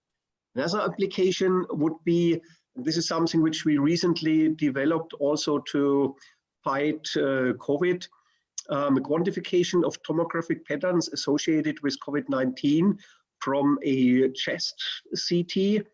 And what we do here with this digital twin of the image of the lung, we can calculate the percentage of opacity, the lung severity score, percentage of high opacity, or the lung high opacity score. And talking about, so those are two of the applications of a digital twin. If I would have a little bit more time, I could show you many, many more. But let me also talk a little bit about the pathway companions. The pathway companions, they map the patient data with the guidelines to enable AI-powered outcome predictions and decision support along the clinical pathways. Of course, any pathway is specific to an organ and the respective disease. So we are working on pathways for prostate cancer, lung cancer, breast cancer, coronary artery disease, and in addition, analytics KPIs. So this is the first list, and you can imagine that the list of potential pathway companions is much, much longer. And the future of healthcare, and this is what I would like to close with, is based upon those two concepts. The digital twin answering the question, how am I with respect to my personal health? And pathway companions that answer the questions, what is my path to become healthy or to stay healthy? Thanks a lot. Thank you, Mr. Gert. That was very wonderful. A good amount of information specifically for the COVID. Friends, imagine you are given an opportunity to invest in state-of-the-art khichdi restaurants. We're working on these two ingredients, that is the rice and the lentils, in our case, AI and IoT, and serving the global market from India. Let me invite Mr. Naganand from Idea Spring to initiate the discussion, inviting his fellow speakers. Naganand is a serial entrepreneur turned investor. After exiting his most recent startup, he founded Idea Spring Capital to fund and actively support product innovation startups. He enjoys working with entrepreneurs who have the vision and passion to build products for the global markets. Naganand is very well known, networked, and respected in the startup ecosystem, and he actively participates in various organizations focusing on entrepreneurships and innovations. Mr. Naganand, over to you, please. Thanks a lot, Naratan, and pleasure to be here. And my apologies to all the audience for us from the late start of the session. I have here three very distinguished people with me on the panel. Swapna from Qualcomm Ventures, she's the director there and looks after the technology investments. Manish Singhal, who is the founder and managing partner at Pi Ventures, again, early stage fund focused on investing in technology-oriented startups. Manish, if you can put your video on, that'll be great. And then the third is Anirvan, who is part of Bloom Ventures investment team. And again, he is focused on looking at tech-oriented startups. So I think since we are short of time, I'll just quickly start the session. And sorry, apologies to all the co-panelists for not letting you introduce yourself. But I'll start with the first question for all three of you. And Swapna, you can start, followed by Manish, and then probably Anirvan. We have heard a lot about IoT the past 5 years. So my question, quickly to all of you is, what have you personally seen in the past 5 years that has excited you? And on top of it, where do you see AI playing a part, right? Probably a minute and a half, each of you, that'll be awesome. Thanks, Naganand, and thanks to the audience for joining us today. So I think IoT, well, the term has been around for long time now. I think last 5 years have been phenomenal in terms of, I think, just application and proliferation of the technology, right? And the reason it has happened is, I think all of us know Moore's law, is over time we have been able to miniaturize sensors and make everything around us smart. So which hadn't happened in the past, but now we have that technology where you can just put sensors and make everything smart. And that's where IoT starts. Earlier, we used to do smartphones. That was the only smart things we knew. But over time, our refrigerator, our cars, everything started becoming smart. That is one part of IoT which we've been seeing, and we've been seeing applications across sectors. I think one sector which has seen tremendous growth and adoption is manufacturing. And we've seen that across manufacturing, oil and gas, which are the traditional industries, which have a lot of machines which need to talk, which need to sort of understand how systems are working. And I think AI is sort of a cherry on top in the sense that I don't think IoT and AI can sort of exist separately. They need to exist together, because if you have IoT, which means you have a smart machine, which now is giving you a lot of data. And once you have a lot of data, you need to dissect what you need to do with that data. And I think earlier in a world where we were, where people did edge and then they got a lot of data and then they realized they can't process all the data, they started sending everything to cloud, which made sense in certain applications. But now we are at a place where you can't send everything to cloud. There are applications like video surveillance. There are applications where you need real-time analytics. Maybe it's oil spillover, and you need to have data dissected then and there. And that's where edge AI sort of becomes interesting. So those are the areas we're seeing a lot of adoption and action. And of course, with 5G roadmap. Specifically, you're saying industry like oil and gas is where, in your... Manufacturing and oil and gas are the early adopters, I would say. Yeah. Okay, cool. Great. I'll come back to you with a few more questions as we go along, but then I'll Manish, your thoughts on, your experience of the kind of startups and areas you have seen in this space, IoT first, and then on top of it, AI. Manish, are you there? Let me ping him actually. Yeah, okay. Anirvan, before Manish joined, and I'll come to you, and then we'll wait for Manish to join. So same question, your thoughts on what you have seen in your experience in the past 5 years. I absolutely agree with Swapna. I think there's been a lot of adoption in manufacturing, whether it's predictive maintenance or creating digital twins of the manufacturing unit. There's been a lot of traction over there.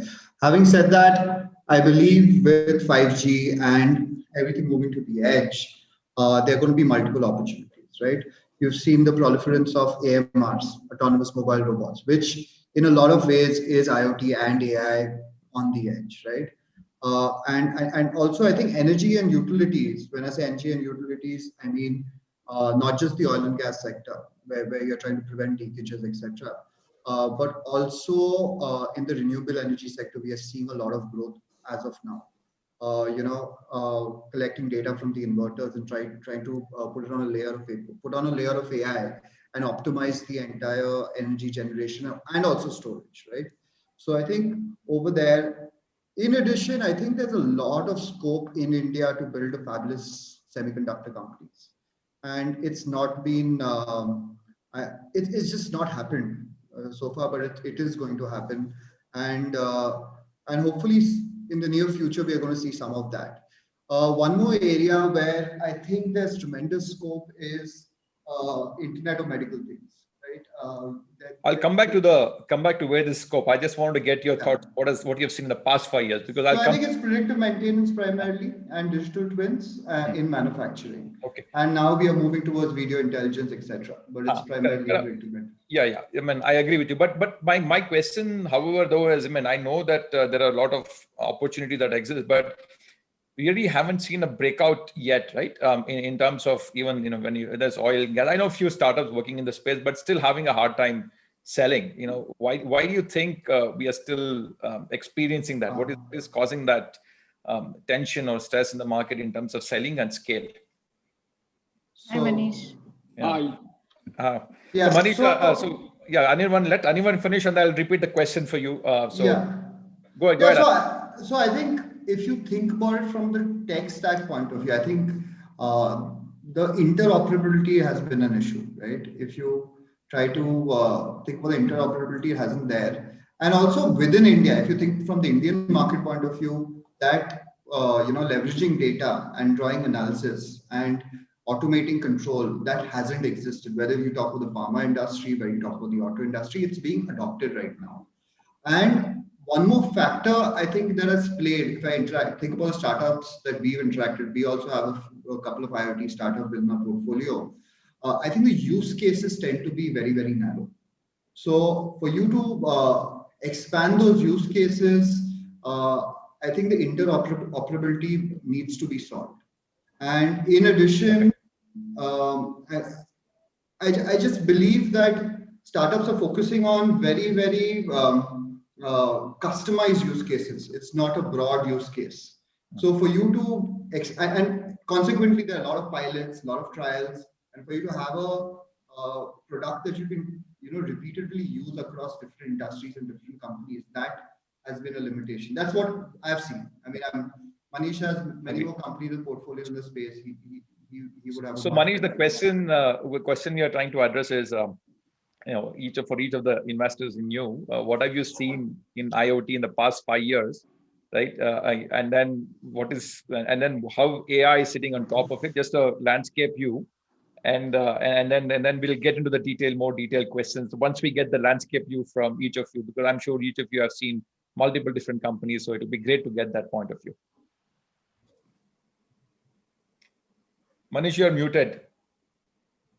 Sorry, what I was saying is, first of all, sorry for being late on a late panel. I just stepped out and didn't realize that the panel started. No worries. So I think this IoT discussion is an interesting discussion, and I'll just give you a little bit of how we look at it. And it is slightly unconventional definition you may find. So one set of use cases is where IoT is the end, where you instrument something and you get something out of it, and that's it, right? But in a lot of cases, we look at IoT as something which converts a physical signal into a digital signal on which an intelligence layer can be built. And that thing becomes interesting. So in our portfolio, we have tried to stay away from companies which only do IoT as an end. somehow we feel that there is a greater value which unlocks if you can build an intelligent layer on top. So we have 3-4 companies which are doing that. Switch On, for example, is an industrial IoT. They kind of instrument your machines, but after that, most of their USP is actually in the AI layer that is sitting on top, either to create a digital twin or to do quality check. Now they have a very interesting product which actually can figure out spot welding defects without destructive testing. So all those are AI use cases built on some data which an IoT sensor is providing.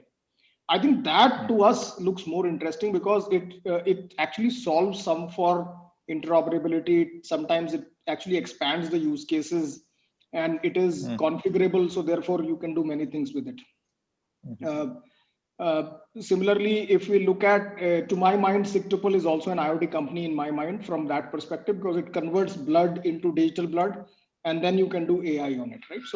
So we'll try to look at from IoT from that perspective. And when we do that, then lots and lots of things open up, right? It's a different world out there and lots of use cases, good stuff happening. I think on your first question, if I can comment of why it is taking longer to build traction, I think that is the nature of any hardware startup. There is a little bit of customization, which is an issue, but any hardware startup which needs to install stuff in your wherever it is, then it takes some time to get going with it and then go from there. Okay.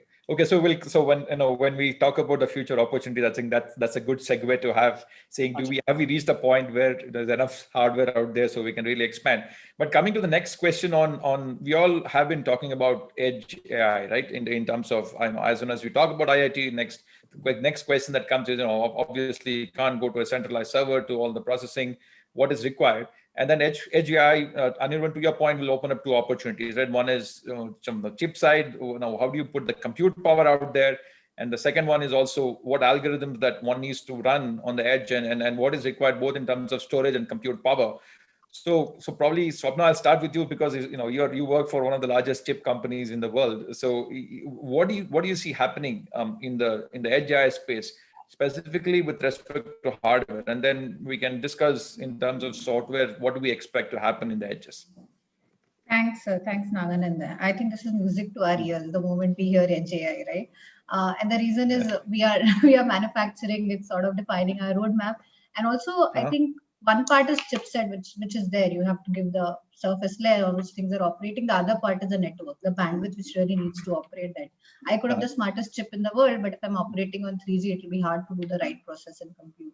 So I think what we are doing is we are redefining the roadmap by saying, look, we'll have the edge AI chips, which will give you, but we'll also install the 5G network out there. We will have the right 5G chips for you to do the right computation. So I don't know if you guys noticed, yesterday Qualcomm stocks went up by 20%. The only reason was that 5G roadmap was unveiled and the kind of revenues people were talking about, which means everybody in the world is talking about adopting those chips. Everybody wants to have the smartest device out there and the fastest device. So I think it's reality. It's going to happen. And to Manish's earlier point, it will take time because there will be early adopters. Then there will be people who will come along the journey and think it's the right thing to do. And then there will be late adopters. It will be a transition. It will take 5 to 6 years, but it will happen. We are 100% confident it will happen. Cool. And then Anirvan, you were talking about some of the fabless chips, right? So I know there are a few startups in India working on that particular issue. You want to just give an overview of what you're seeing and where you think the market will evolve and opportunities will evolve for startups in India? Absolutely. So Nagaran, I mean, you've been a part of the ecosystem forever, and you've also backed a lot of semiconductor. I mean, people working in that space, right? So I think what we are seeing is AI specific, accelerator chips. That's been around for a while.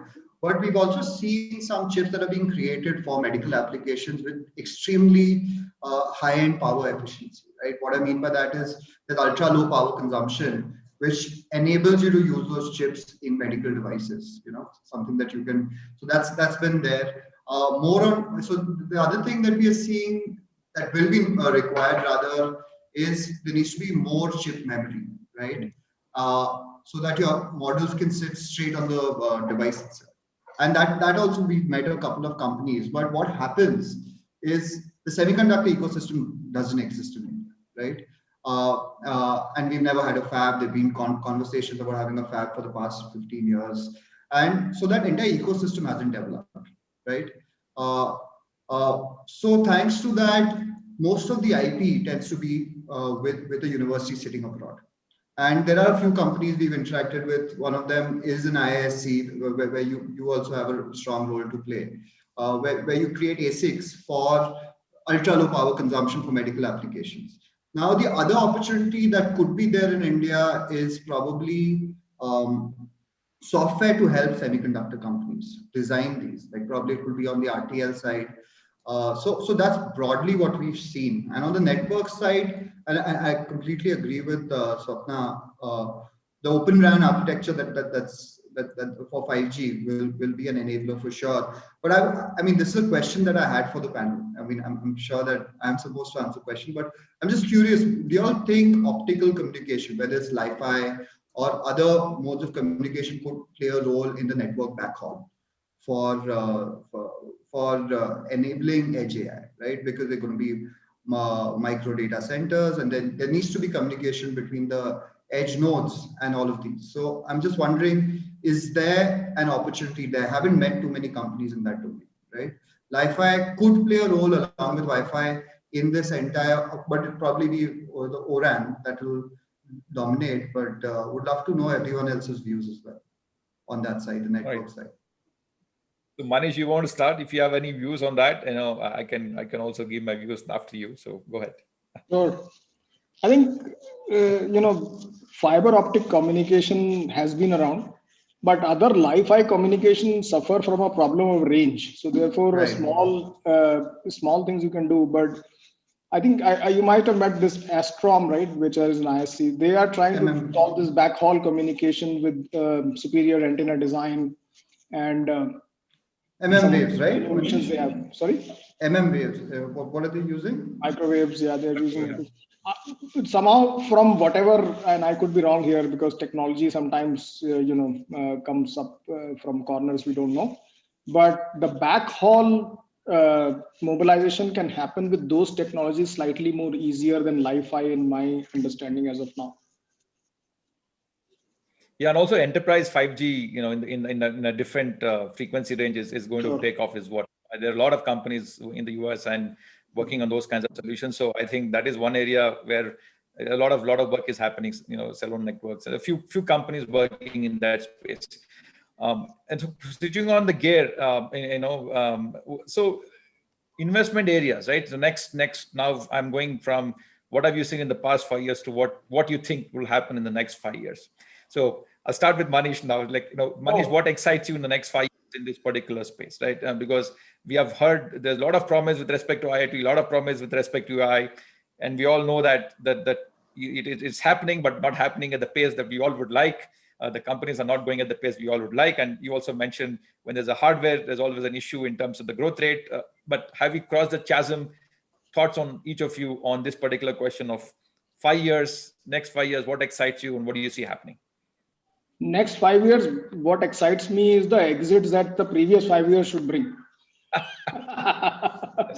But, on a lighter note, see, I think the way, as I said, the way we look IoT, we are looking at things which actually are hard to solve without a physical device, and then you take into a digital space. It's like to us, IoT is a transformer. It transforms the physical data into digital data, and then you do whatever you want with it, right? In terms of intelligence. So when we take that broader definition, then a lot of interesting things happen. So we have seen a lot of companies in healthcare. We have seen companies in industrial. We are seeing a lot of companies in robotic automation, that different kind of companies are coming up with new kind of sensors, cameras, etc. Which because robotic is coming up now even more with COVID. So I think those trends, in my opinion, will continue because there is a lot of, there are many problems to be solved in industrial. Industrial IoT is a segment where there is a fragmentation of problem statements, right? There are too many problems to be solved. And therefore, that area will continue to grow. Whether there can be scalable startups or not, that still needs to be seen. Healthcare has similar issues. There are too many physical signals.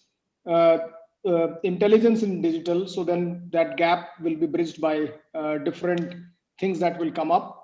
And robotics, there is a lot of scope. I think robotics cost optimization is going to drive some innovations in different aspects of how cameras can become multispectral, wider field of view, replacing LiDAR maybe, or some other sensor. So that sensor integration sort of a thing should also happen in our view.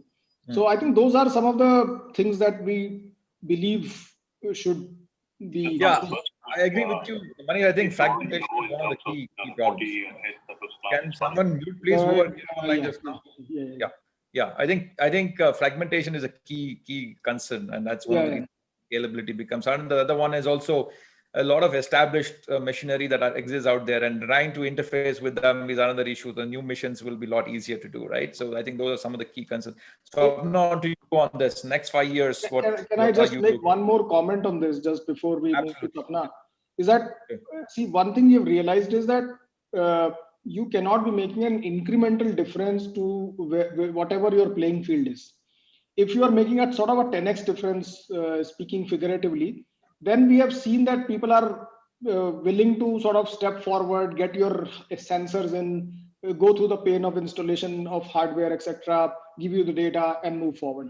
So I think that incremental innovation in IoT is a killer. I think those companies don't move forward either near nor there.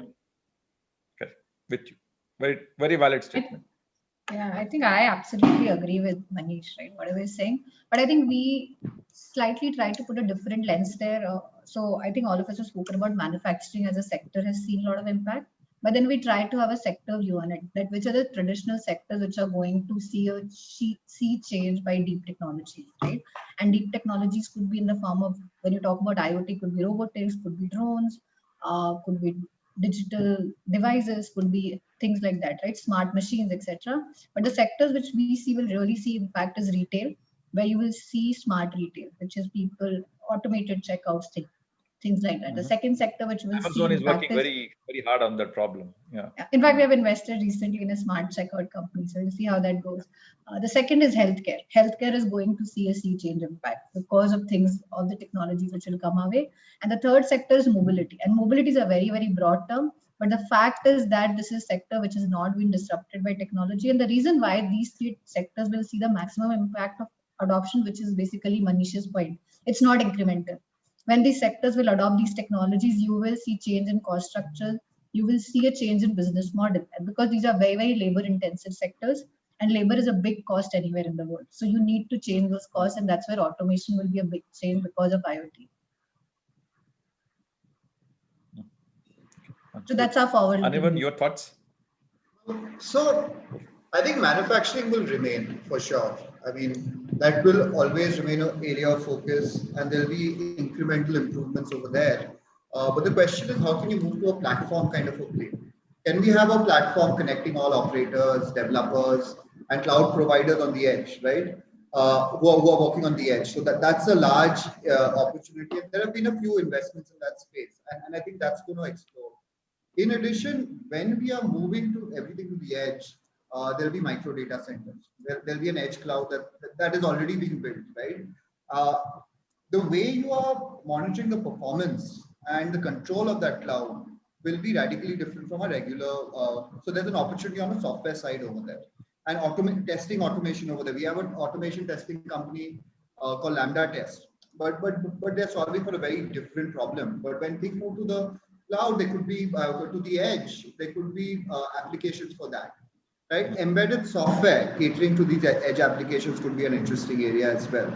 However, I mean, I completely agree with Swapna, where I believe the largest scope is going to be in healthcare. Largest scope is definitely going to be in healthcare, Internet of Medical Things. Can we bring edge diagnostics, right?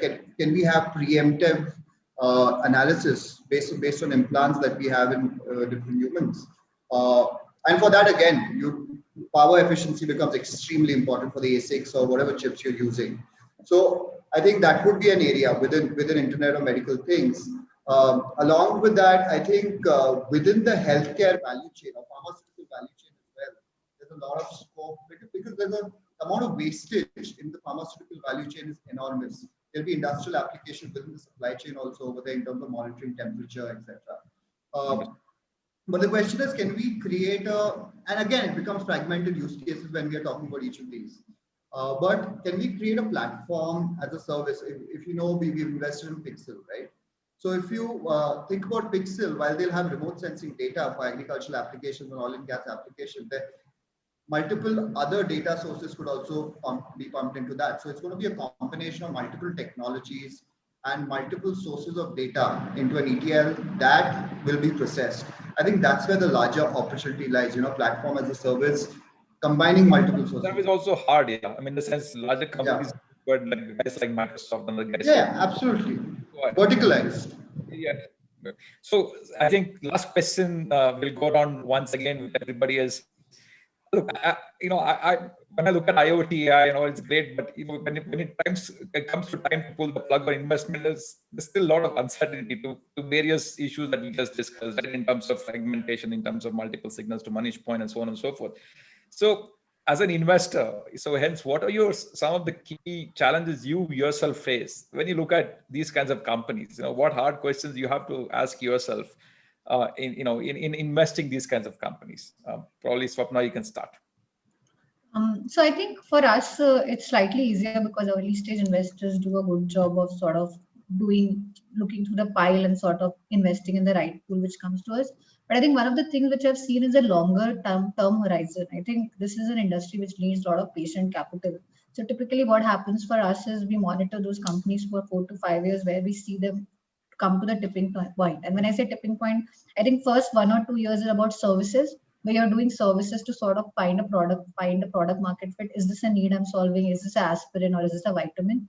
And once that happens, then they start really building that product, right? And when that product adoption happens, they need to get those 4 or 5 customers in the bag. Now the challenge is this is new to everyone. People understand now SaaS, people understand CRM, but people still don't understand the power of having data on your hand. And that is an educational process. So we are seeing that happen, but that's the biggest challenge. I see that most companies try to do too many things across too many sectors just to validate that, versus having a very, very vertical focus where they just go deep in and then get 5 customers in the bag and we know it's working. So you are good because you can wait, but what happens to guys like me, Manish, and where we can't wait? So Manish, you tell us how you solve for it. So pray daily, twice a day. And meditate, right? To answer your, I think, see, there are 2-3 significant challenges which I was just reflecting on where we did not make an investment, right? Obviously, that's where we could not surmount the challenge, and where we made the investment, where we were able to do it.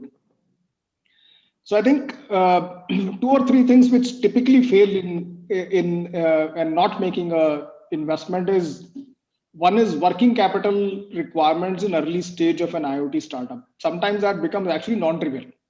You can't fund it from equity, you can't fund it from debt, you can't fund it from customer money because they won't give you the advance, right? So it becomes sort of a unnecessary bleed on the company, and they sometimes struggle to handle that. Mm-hmm. The second thing is just the progress. It does not happen at the rate a digital only startup can grow. And therefore what happens is that so you have first have your working capital dent. On the second, your runway needs to be longer because the next round of financing is likely to take place only when you hit product market fit with solidity. Okay. So they don't sometimes work in, because one is bleeding you and one is asking you to extend. So they sometimes sort of create not a good scenario for companies. And we don't get e-commerce type funding. So yeah, so the funding, so that is true. So these have been the challenges. Where we have been able to cross the hump on these is essentially if we believe that somebody has solved a real problem in a 10x differentiated way, which is scalable, then we have sort of crossed the hump on it and moved forward. But the growth of those companies still haven't, they are growing at their own natural rate that they have to grow. But the capital management part of it is something that we are very cautious about having a greater runway over there. I think we are running out of time. So Anirban, I'll just let you give one quick input if you have additional input towards. So two inputs. I'll just give two quick inputs. I think follow-on investments. Like we've been looking at industrial AMRs for a while now, but the biggest problem is where will the follow-on investment come from? We can invest in deep tech as much as we want, but someone needs to support those startups going forward. So the follow-on investment becomes a big issue in my head.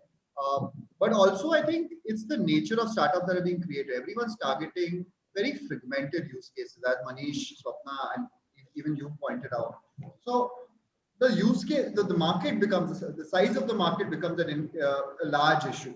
Because if you're targeting fragmented use cases, your larger investors, I mean, what you invest in is a function of the size of the fund, what your return is going to be. So if you're not giving them a multi-billion-dollar exit, they'll be like, this is not going to work out for us. So you're targeting fragmented use cases. Also, technology that you're targeting is already being evolved in the developed world, and you're trying to do that 2-3 years later. Like AMRs has been around for years, right? Like close to 5-6 years in the US in warehouses.